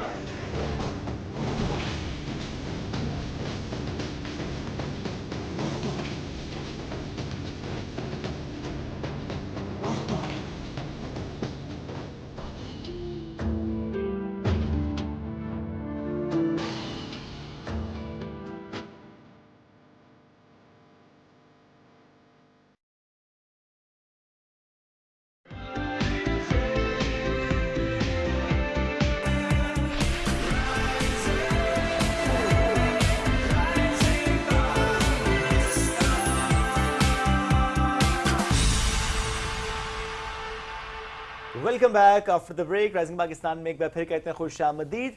जो कुछ प्रोफेशंस ऐसे होते हैं, कुछ डिग्रीज ऐसी होते हैं, कुछ सब्जेक्ट्स ऐसे होते हैं जिससे मुताल्लिक अमूमी तौर पर एक राय होती है जो कि सही राय होती है। वो ये होता है कि इसमें बहुत ज़्यादा पढ़ना पड़ता है, बहुत ज़्यादा मेहनत करनी पड़ती है। यस, जिसमें अगर मैं टॉप की बात करूँ तो उसमें मेडिसिन, यानी मैं अगर डॉक्टरी की बात करूँ तो उसमें ये समझ आता है कि बहुत ज़्यादा पढ़ना पड़ता है, बहुत मेहनत करनी पड़ती है, दिन रात एक करना पड़ता है, फैमिली इवेंट्स छोड़ने पड़ते हैं, पर्सनल लाइफ आपकी डिस्टर्ब हो जाती है, बस आपको पढ़ना है, पढ़ना है, पढ़ना है। हमारे आपके मेरे हमारे बचपन में अगर जाएं तो वाकई हमारे घर वाले सबसे पहली ख्वाहिश ये होती थी कि अच्छा हमारा बेटा या हमारी बेटी डॉक्टर बने। तो ऑब्वियसली एक बड़ा रिस्पेक्टेबल प्रोफेशन है और बड़ा हमें भी होता था कि अच्छा जी बताएं तो होता ये चीज़ होती थी कि अच्छा जी मेरा बेटा या मेरी बेटी डॉक्टर है।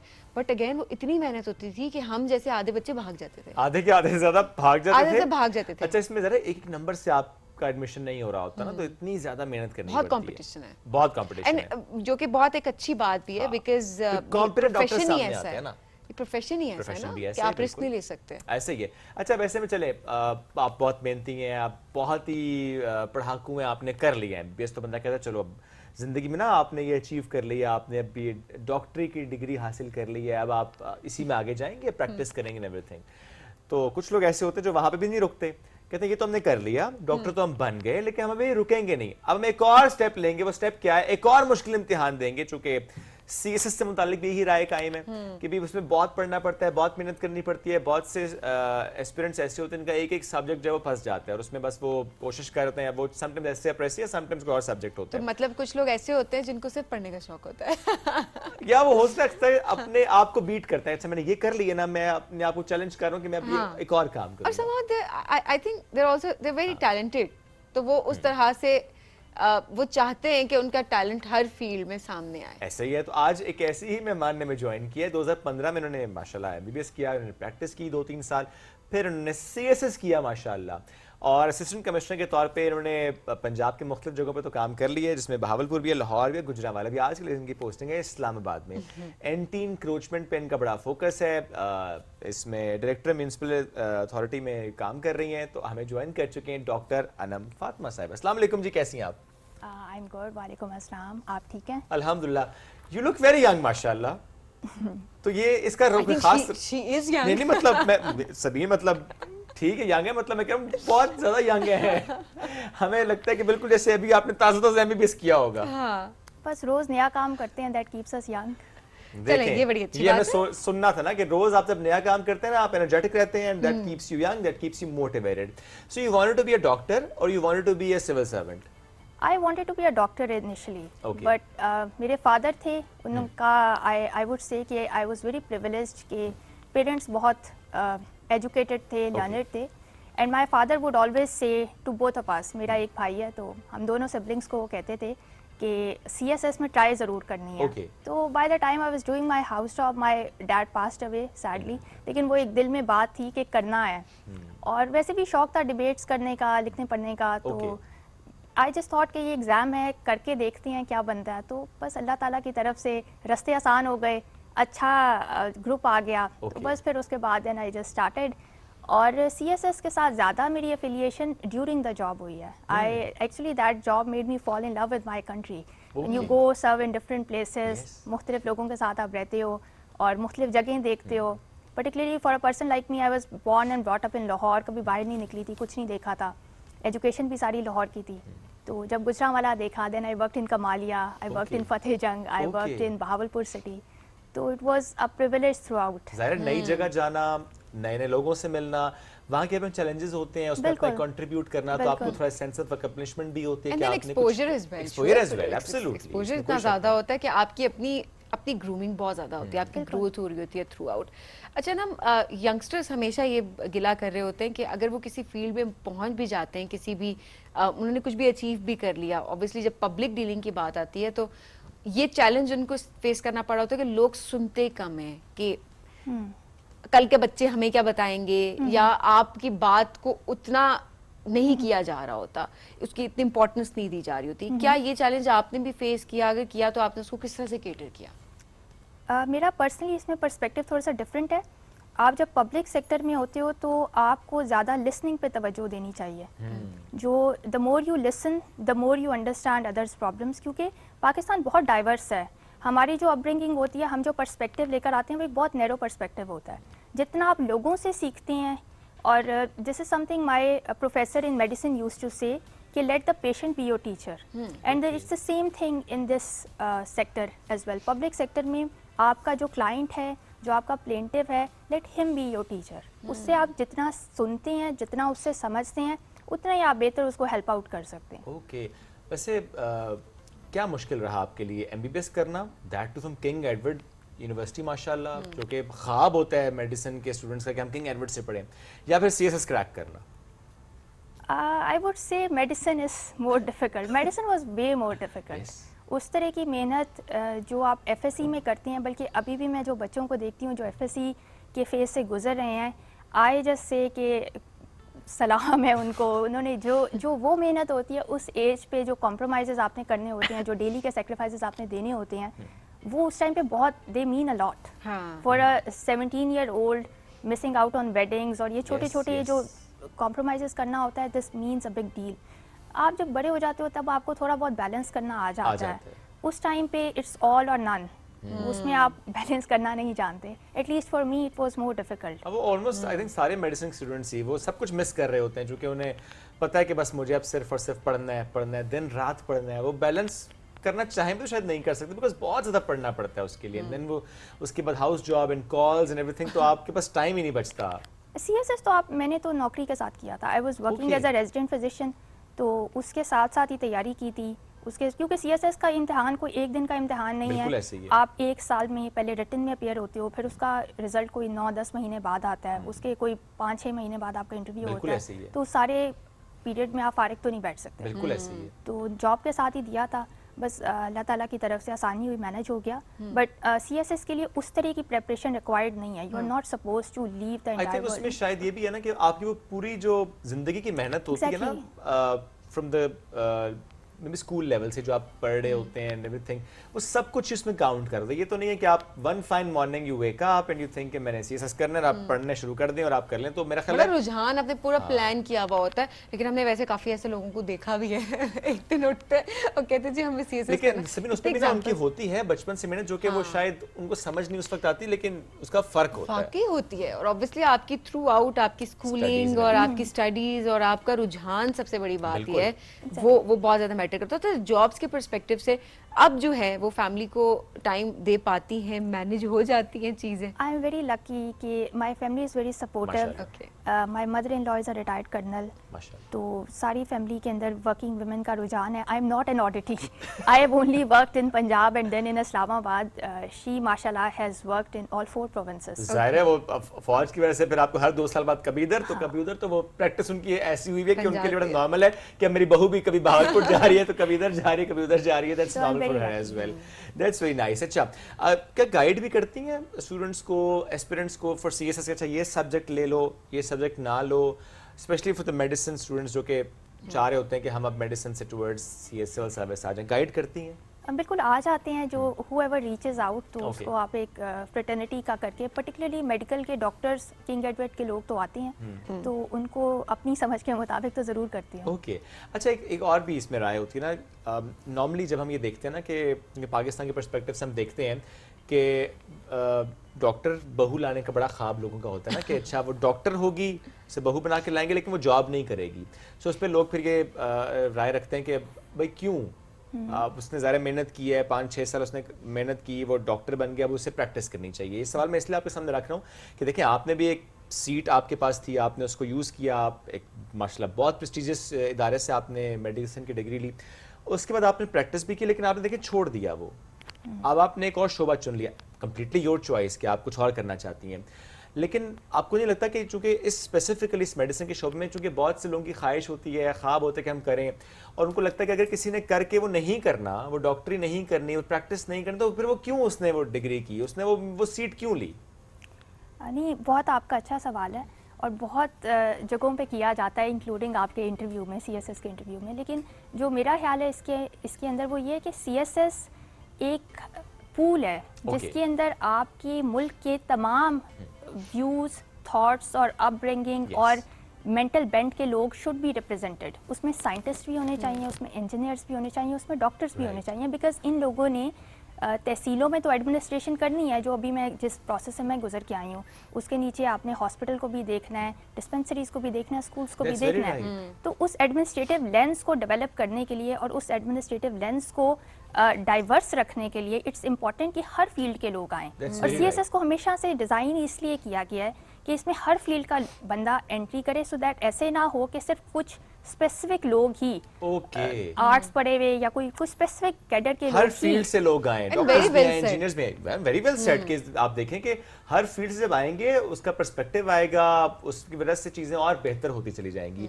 कभी ये होता है एकदम से स्विच करना पड़े अपना मोड के, अब मैं हूं तो सिविल सर्विस में, लेकिन एकदम कोई आसपास किसी की तबीयत खराब है, पूछते होंगे ना डॉक्टर साहब मैं क्या करूं?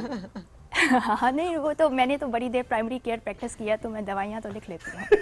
अच्छा, चलो ये वैसे एक अच्छी बात है, मतलब फैमिली में तो मतलब डॉक्टर साहब हैं ना, तो वो इस फैमिली के अलावा भी ना प्रोफेशनल लाइफ में भी आसपास कोलीग्स वगैरह भी कहते होंगे ना कि आज मेरा ये मसला, आज मेरे घर में ये मसला, आप कहते हैं कि मैं अभी मतलब एज अ डॉक्टर तो नहीं बैठी हुई यहाँ पे, बट आप राय देती हैं। नहीं, वो आपसे फ्री मेडिकल एडवाइस जरूर लेते हैं, लेकिन इफ इट डजंट वर्क तो वो फिर आपको उल्टा पड़ जाती है। ओए अच्छा, ये कोई किस्सा ऐसा कुछ हुआ है कि कभी किसी ने एडवाइस मांगी हो मेडिकल, आपने दी हो, लेकिन अगली जगह से अच्छी तरह फॉलो ना की गई हो, लेकिन आपके ऊपर पड़ गई हो कि जी डॉक्टर साहब आपने ये कहा था करने को? लेकिन जो एवरीडे मसले हैं ना हमारे, फॉर इंस्टेंस एलर्जीज हो गया या हेडेक हो गया, सैडली उसका मेडिसिन में कोई बहुत ज़्यादा ज़बरदस्त इलाज नहीं है। तो वो जो एलर्जीज के मसले आप लोगों को बता भी दें तो most of the time it's not going to settle, क्योंकि because it's a chronic process. और समटाइम्स ये भी होता है ना कि वो टेस्ट से बगैर तो ज़रा आप नहीं उस तरह से डायग्नोज भी कर सकते, और मे बी एलर्जी अब आपको नहीं पता अच्छा किस चीज से एलर्जी है, आप उस तरह गाइड तो नहीं कर सकते। नहीं फर्क पड़ता, वो सही कह रही है, हाँ, मैं लिटरली ये बात बता रही हूँ, वो अपना वक्त लेता है। आप जितनी मर्जी दवाइयाँ ले लें, बिकॉज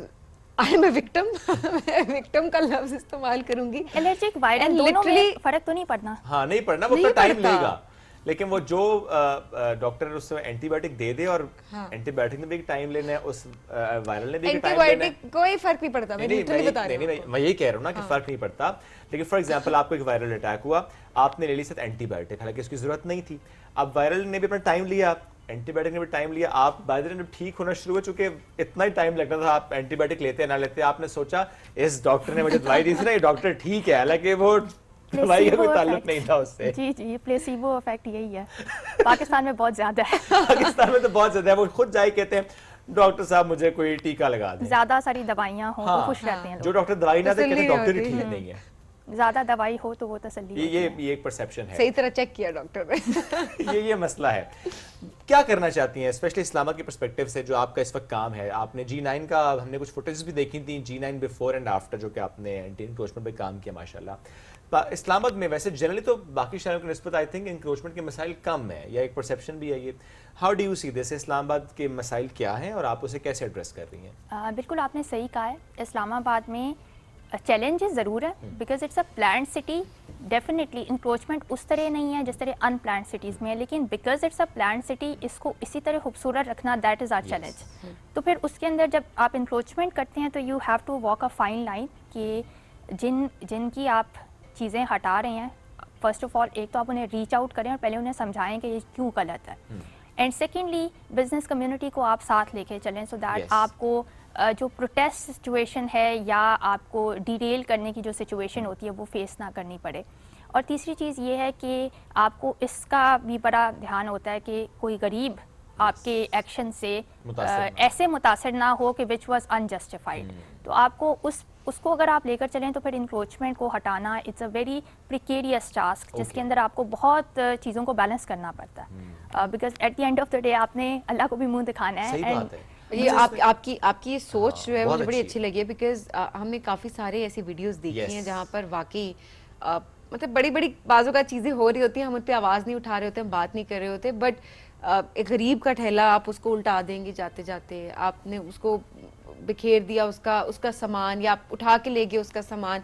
ऐसी काफ़ी वीडियोस हम लोग देख रहे होते हैं। सो ये पॉसिबल है ऑब्वियसली, जिस तरह आप भी करिए कि एक डिसेंट वे में नुकसान किसी का नुकसान हो, और आप उसको गरीब का नुकसान ना हो, आप उसको मैनेज कर सकते हैं। आप उसको पूरा चांस देते हैं, उसको समझाते हैं कि दिस इज़ नॉट राइट, और आप एकदम से नहीं जो है उनके ऊपर विदाउट अ नोटिस आप उनको नहीं हटाते। लेकिन उसमें ये भी देखने की बात है कि अक्सर औकात जो रेडी की चीज़ होती है ना, वो ट्रैफिक का प्रॉब्लम कॉज कर रही होती है, तो when it is causing a hazard तब तो उसको उठाना फ़ौरन जस्टिफाइड है। लेकिन ऑब्वियसली उसमें भी आपने ख्याल रखना है कि सरकारी काम करते हुए ऐसी लुक ना आए कि सरकार लगे कि कोई जुल्म कर रही है। ये बड़ी प्यारी बात आपने की कि सरकार जुल्म करे, ये परसेप्शन भी डेवलप नहीं होनी चाहिए। क्योंकि जो सबीने ने बात ना वीडियोस वाली, क्योंकि उसमें फिर लोग ये कहते हैं अच्छा गरीब पे तो आपका जोर चलता है, वो जो बड़े बड़े मॉल्स है किसी ने इंक्रोचमेंट किए वहाँ पे आप लोग नहीं जाते, तो ये परसेप्शन चेंज किस हद तक आपने की है? अपने हद तक तो आप यही कर सकते हो कि एटलीस्ट आप तमाम जो भी आपके स्टेक होल्डर्स हैं उनको एक मौका ज़रूर दें, उनके साथ एक मरतबा डायलॉग का वे ओपन करें एंड देन सी कि किस हद तक वो खुद से सही कर देते हैं और किस हद तक उन्हें स्टेट की पुश की ज़रूरत है। और उसके अंदर फिर आपको अपने स्टाफ को बहुत अच्छे से ट्रेन करना पड़ता है कि जब कभी आप ये करने जाओ, एक्शन लो, तो do it in a dignified way. And also कैसे अपने आप को कंपोज रख पाते हैं आप लोग, बिकॉज अगर आप मना कर रहे हैं किसी चीज से एंड देन रिएक्शन भी आता है ना समटाइम्स, एग्जैक्टली लोग रिएक्ट कर रहे होते हैं आगे से and then obviously you don't have to react, तो हाउ डू यू मैनेज? कुछ तो आपकी ट्रेनिंग इस तरह हो जाती है कि बार बार गुजर के इन सारे प्रोसेस से ऑब्वियसली पहले दिन आप उस तरह उतने रिफाइंड या उतने कंपोज नहीं होते जितना कि आप समझते हैं कि आपकी पोजीशन डिमांड करती है। लेकिन ऑब्वियसली जब आप मुख्तलिफ जगहों पे मुख्तलिफ सिचुएशंस में routinely you are put into them because of your position, तो आपको आ जाता है तरीका। और सेकेंडली ये कि लोग भी ना सरकार को एक रिस्पेक्ट देते हैं, बाकी फिर ये सरकार का काम है कि उस रिस्पेक्ट को मेंटेन रखें। That's very right. अच्छी बात है कि ताजिर कम्युनिटी भी सपोर्ट करती है, क्योंकि ज़रा जब एंटी इंक्रोचमेंट की बात करते हैं तो वो पूरी सोसाइटी के लिए बड़ा इंपॉर्टेंट होता है। उससे ज़रा आपका बिजनेस भी चूँकि इफेक्ट हो रहा होता है, आपने जिस तरह कहा ठेलों की वजह से किसी और वजह से आपके ट्रैफिक के लिए वो नुकसानदेह है या उसके ट्रैफिक के मसाइल पैदा हो रहे हैं, तो हर बंदा उससे मुतासर हो रहा होता है, तो फिर सपोर्ट करना चाहिए सिस्टम को। अच्छा नहीं इस मसले को इस तरीके से हल करते हैं, तो फिर हम एडमिनिस्ट्रेशन के साथ ताउन करना भी चाहिए। डॉक्टर साहब thank you very much for joining us today, it was nice having you. बड़ा अच्छा माशाल्लाह आप काम करें, सोच बड़ी अच्छी है माशाल्लाह आप जिस तरीके से आप अपने काम को लेकर चल रही हैं। हम बढ़ेंगे एक ब्रेक की तरफ, ब्रेक से वापस आएंगे, रहिए हमारे साथ। ये है राइजिंग पाकिस्तान।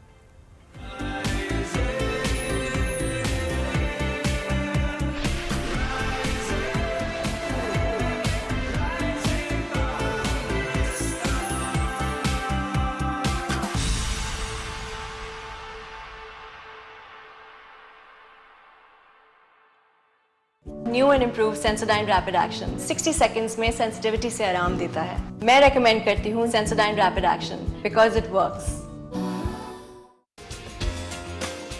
गेट योर रोज का डोज, जो दे आपको एनर्जी, वाइटैलिटी और bone strength. Give your best हर रोज।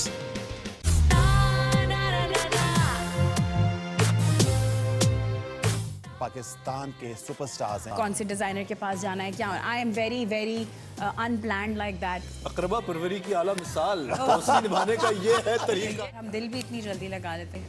मगर क्यों लगाते हैं? You need to do a comedy play for sure. कोई भी सीजन आपके बगैर मुकम्मल नहीं है। सितारों का जहां।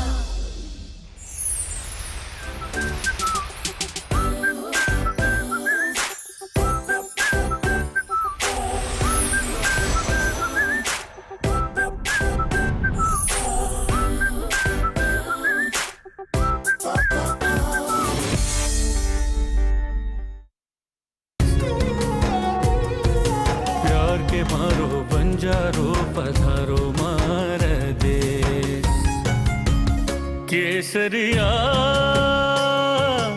बाल मुझे पधारो पधारो मार देश देश रे पधारो मार देश।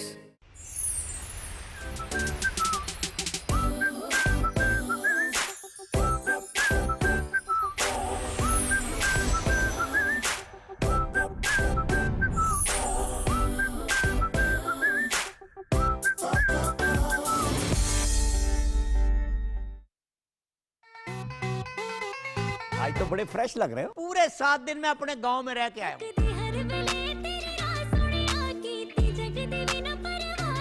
जो चीज़ आपको बहुत पसंद आए वो आप पे तारी हो जाती है। मैं जब भी परफॉर्म कर रही होती हूँ लाइव कॉन्सर्ट्स पे, तो ऑडियंस का जो रिस्पांस होता है वो एक बहुत ज़्यादा ब्लेस्ड वाला मोमेंट होता है। ये वक्त बर्बाद करने की आदत हमारी कब तक खत्म होगी?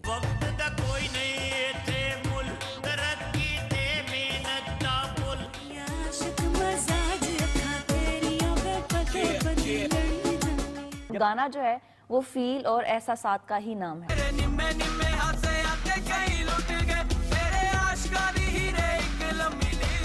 थिएटर भी किया कहीं बाहर के मुल्क में जाके। किथे गए हो मेले ठेले खुशियां ते रौनकां, किथे हो तमाला वाली थां गई।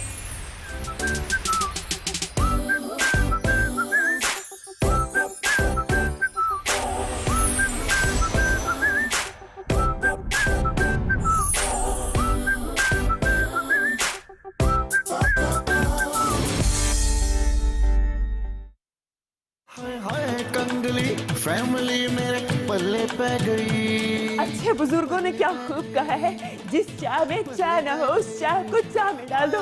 और एक हमारे बुजुर्ग, मुझे आपसे चाय का गिला नहीं, यही गिला है कि आज तक आपने मुझे चाहत नहीं दी बाजी। मैं तो इतनी चाहत से ब्याह के लाई हूँ तुझे। बस कीजिए, वो चाहत नहीं वो तीफा है। चिली सास चिली सास चिली सास चिली सास।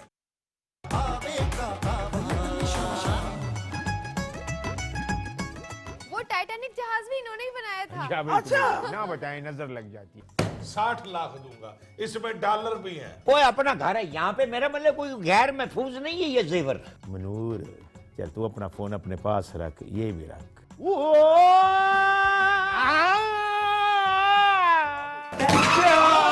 डैडी आप कहाँ थे?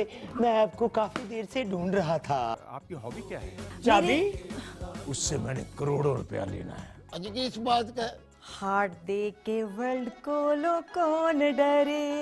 लंबी जुदाई काले पीले जुल्फों के फंदे न डालो। दुबई नहीं है, ये हमारा मुल्क पाकिस्तान है। अच्छा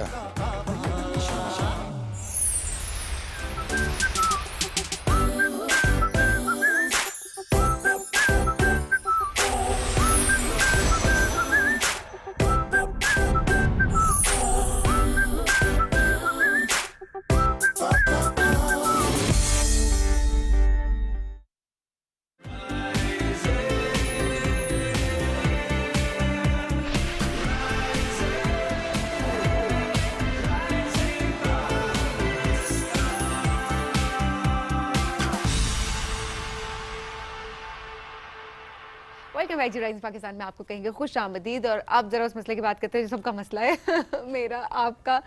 अब ये नहीं कह सकते कि सिर्फ खवातीन का मसला है स्किन को लेके, अब जितने मर्द भी कॉन्शियस हो गए, जो कि बहुत अच्छी बात है, बिकॉज मर्द औरतें आपको अपनी स्किन का ख्याल रखना चाहिए, बिकॉज आपको अपना आप अच्छा फील होना चाहिए। रखते हैं ख्याल, ऐसी बात नहीं, ख्याल नहीं रखते, हमें आप ख्याल तो एक्स्ट्रा रखना रखते आता हैं शुभ साहब। नहीं एक्स्ट्रा नहीं रखता, नॉर्मल सा ख्याल रखता हूँ, लेकिन हाँ। फिर भी समटाइम्स हम कहते हैं हमें ख्याल रखना नहीं आता, तो हम अक्सर ये सेगमेंट इसीलिए करते हैं ताकि हम सीख सकें कि अपने स्किन का अपने ख्याल कैसे रखना है। ज़ाहिर है स्किन के बहुत सारे इश्यूज होते हैं। सो आज हमें बात करें पिगमेंटेशन की, हाइपर पिगमेंटेशन की। मिलाजमा हम जिसको कह रहे होते हैं कि जैसे मुंह पे बहुत ज्यादा पिगमेंटेशन होगी, या हमारी स्किन हमारी अनइवन लगना शुरू हो गई है, धब्बे पड़ना शुरू हो गए, वो सारी टर्म्स है जो कि लोग आमतौर पर डॉक्टर साहिबा के पास जब जाते होंगे तो वो कहते होंगे ये धब्बे पड़ गए, इतने सारे स्कार्स हैं, इनका क्या किया जाए। अब इसके ज़ाहिर बहुत सारी रीजंस होती होंगी। एक तो रीजन हम सबको पता है वो तो है कि जी सनलाइट जो है, सूरज की शुआएं, उससे होता है काफी ज्यादा, तो हो जाता है। आज इस पे बात भी करेंगे। और जिन्होंने हमें ज्वाइन किया, माशाल्लाह उनका वसी तजुर्बा है, बोर्ड सर्टिफाइड एस्थेटिक फिजिशियन है और डॉक्टर लेट चेन इन्होंने जिस तरह से एस्टैब्लिश किया ना वाकई रावलपिंडी इस्लामाबाद, तो बहुत से लोगों के लिए इसलिए सहूलत है कि अच्छा सिर्फ एक स्पेसिफिक जगह पर नहीं है कि आपको वहीं जाना पड़ेगा, तो बहुत से जगहों पर माशाल्लाह क्लिनिक्स हैं, तो आप जाके इनसे गाइडेंस ले सकते हैं और जबरदस्त काम वो कर रही है माशाल्लाह। डॉक्टर आमना उस्मान ने आज हमें ज्वाइन किया। अस्सलाम वालेकुम जी, कैसी हैं आप? अस्सलाम वालेकुम Shoaib Sabeen, it's always a pleasure seeing you. और मुझे सबसे अच्छा ये लगता है कि आप इतनी सुबह सुबह बड़े जबरदस्त एनर्जी में और हंस रहे होते हैं। It's a tough job. हमारे पास दूसरी ऑप्शन भी नहीं हाँ, है। काफी लोग इरिटेट भी हो रहे होते हैं, सुबह सुबह किसी को आवाजें अच्छी नहीं लग रही होती ना, तो हमें बाज़ औक़ात गेस्ट को भी उतना ही जगाना पड़ रहा कुछ लोग इंस्पायर भी हो रहे होते हैं कि यार देयर आर पीपल जो सुबह सुबह उठ के बड़े एक्साइटेड और एनर्जेटिक सवाल करते हैं कि एनर्जेटिक कैसे, हम कहते हैं बस हम क्या करें, अब नहीं कह पूछते हैं, कहते कव्वे खा के आए, बस इसके अलावा हमारे पास कोई जवाब नहीं हो रहा होता। सो कैसे चल रही है रूटीन आपकी? जबरदस्त बिजी अल्हम्दुलिल्लाह, but yes my routine starts at 11, तो इसलिए मुझे जरा 7-8 बजे वाला ब्रैकेट जो है ना वो टफ लगता है। तो आज डेफिनेटली आपके लिए थोड़ा मुश्किल हमारी तरह जल्दी आप वी सो ऑनर्ड कि आप इतनी सुबह जाके यहाँ पर आई भी हैं। नहीं वरना गेस्ट के लिए होता है कि नहीं सुबह सुबह हम नहीं आ सकते, बट वी ऑनर्ड कि आपने टाइम निकाला है। डॉक्टर साहब ज्यादा मसले क्या हैं जो कि आजकल लोग लेके आपके पास आते हैं? क्या वाकई पिगमेंटेशन है? पिगमेंटेशन इज अ ह्यूज मसला। ठीक है, पिगमेंटेशन में बहुत सारी वैरायटीज आ जाती हैं, छाइयाँ हैं, सोलर लेंटिजन जो छोटे छोटे ब्राउन निशान बन जाते हैं, किसी को एक्ने हो गई उसके निशान रह गए, किसी ने कोई ब्लीच लगा ली, फेशियल्स कर लिए, कोई रॉन्ग ट्रीटमेंट कर लिया, उसके निशान बनना शुरू हो गए, प्रेगनेंसीज है, हार्मोनल इश्यूज हैं, और फिर हम लोगों के ट्रेंड्स हैं कि 18-19 साल की बच्ची होती है तो उसको ब्लीच और फेशियल्स में डाल देते हैं, केमिकल फेशियल्स में, तो उससे द थिंग स्टार्ट्स। और फिर चूंकि हम स्किन टाइप 4 में फॉल करते हैं और सनलाइट बड़ी स्ट्रॉन्ग होती है और हमारे महीने भी गर्मियों के ज़्यादा हैं, तो उसमें पिगमेंटेशन बड़ी ज़बरदस्त मल्टीफोल्ड होती है। तो आम परसेप्शन ये है हमारी आवाम में कि शायद छाइयाँ ठीक नहीं हो सकती, या अगर ठीक हो जाएँ तो ये दोबारा आ जाती हैं।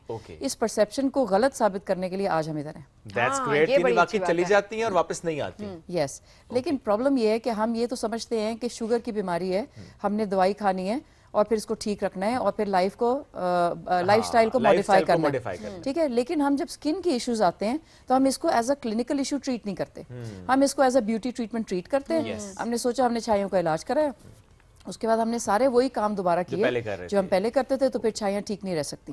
ठीक है, अगर आपको छाइयाँ ठीक करनी है, number 1 it's a 100% treatable disease now most of the clients के लिए। मतलब आप ये समझ लें कि 90 to 95% लोगों के अंदर छाइयाँ ठीक हो जाती हैं अगर सही तरीके से ठीक की जाएं और अगर फिर उसके बाद अपना लाइफस्टाइल मॉडिफाई किया जाए। ठीक करने का तरीका प्रोलॉन्ग हो सकता है, मतलब कुछ लोगों में हो सकता है महीने में ठीक हो जाए, कुछ में 3 महीने में, कुछ में एग्जैक्टली, और कितने पुराने हैं और कितने डर्मल पिगमेंटेशन है।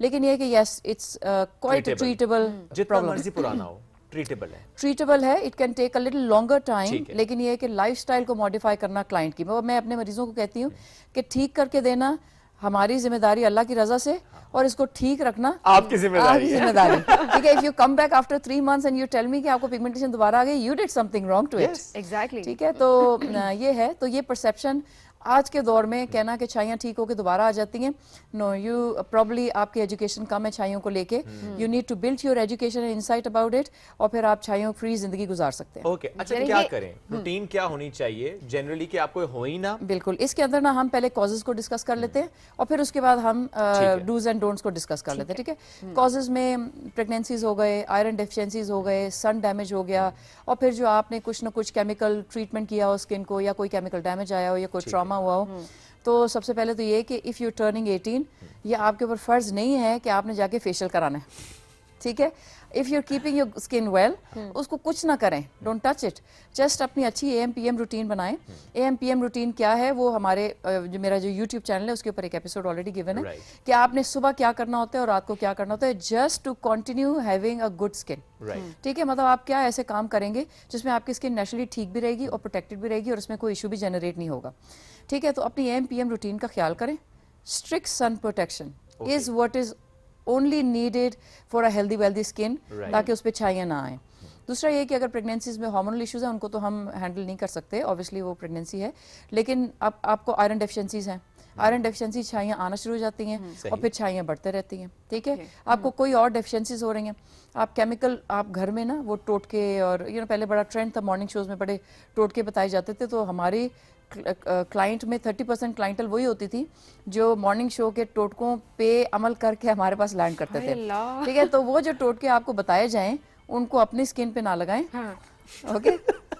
जो आसपास जिनसे आपने बदले लेने हैं उनके ऊपर आप जरूर लगाएं, ठीक है। तो एनीथिंग दैट यू नॉट आप बात करिए जो अक्सर शो किए जाते हैं, ये फलानी चीज ऐड करें, जड़ी बूटियां बुरी नहीं होती, बट अक्सर जब आप it's not well researched ingredient ना, एग्जैक्टली, और कितने परसेंटेज में, जैसे आप कहते हैं नींबू लगाना चाहिए क्योंकि vitamin C is good, no, but नींबू आप डायरेक्ट लगाएंगे, it has certain other chemicals to.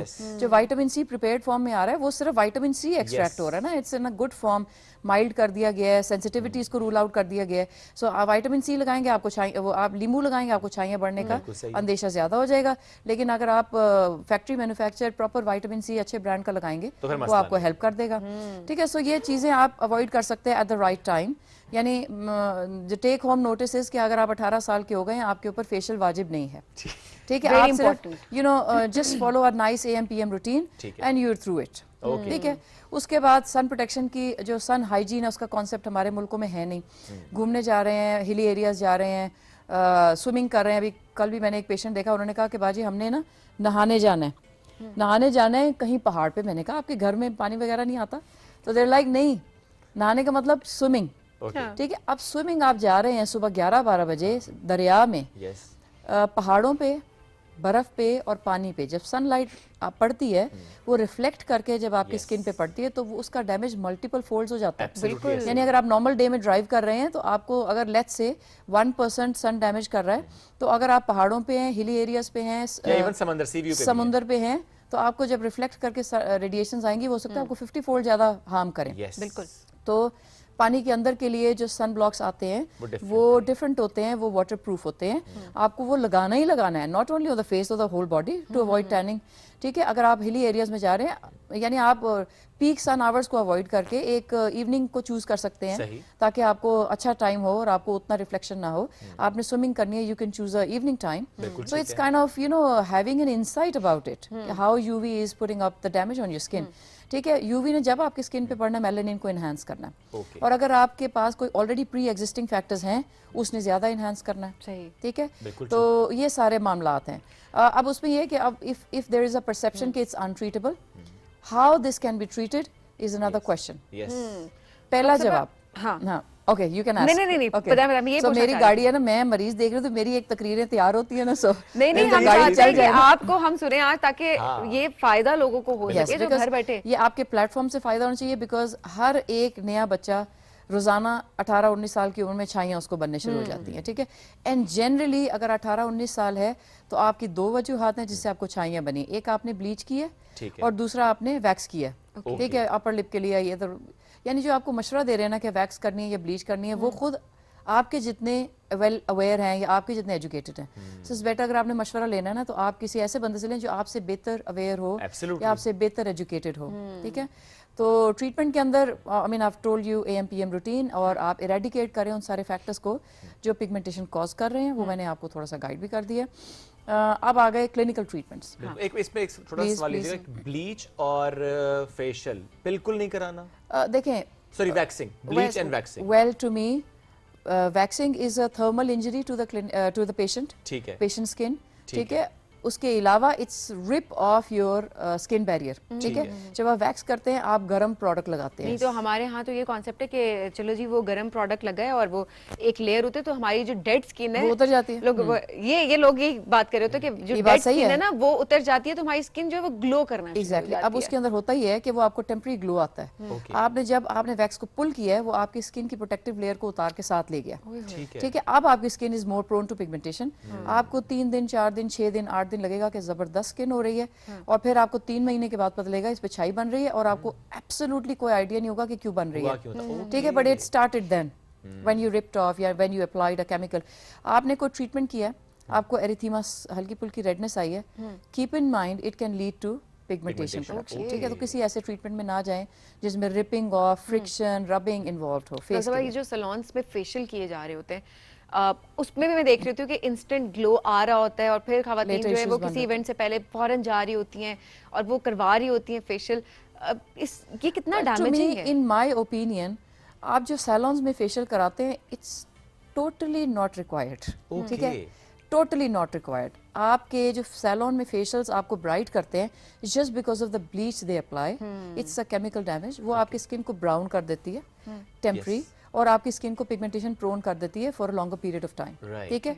इसके अलावा जो एक्सफोलिएशंस हैं या जो केमिकल्स या जो मास्क वगैरह वो लगाते हैं आप घर में भी लगा सकते हैं, सही बात है, ठीक है। अगर आपने एक्सफोलिएट करना है just use a nice exfoliant that should suit your skin, ठीक है। आपका स्किन ड्राई डैमेज्ड है, आप जेंटल एक्सफोलिएंट्स यूज कर सकते हैं। आपका स्किन टू ऑयली है, आप थोड़ा सा AHA BHA वाला कंटेंट यूज कर सकते हैं, फेस वॉशेस यूज कर सकते हैं। फेस वॉश, क्लेंजर और exfoliation can mean similar thing if you choose your face wash wisely, ठीक है।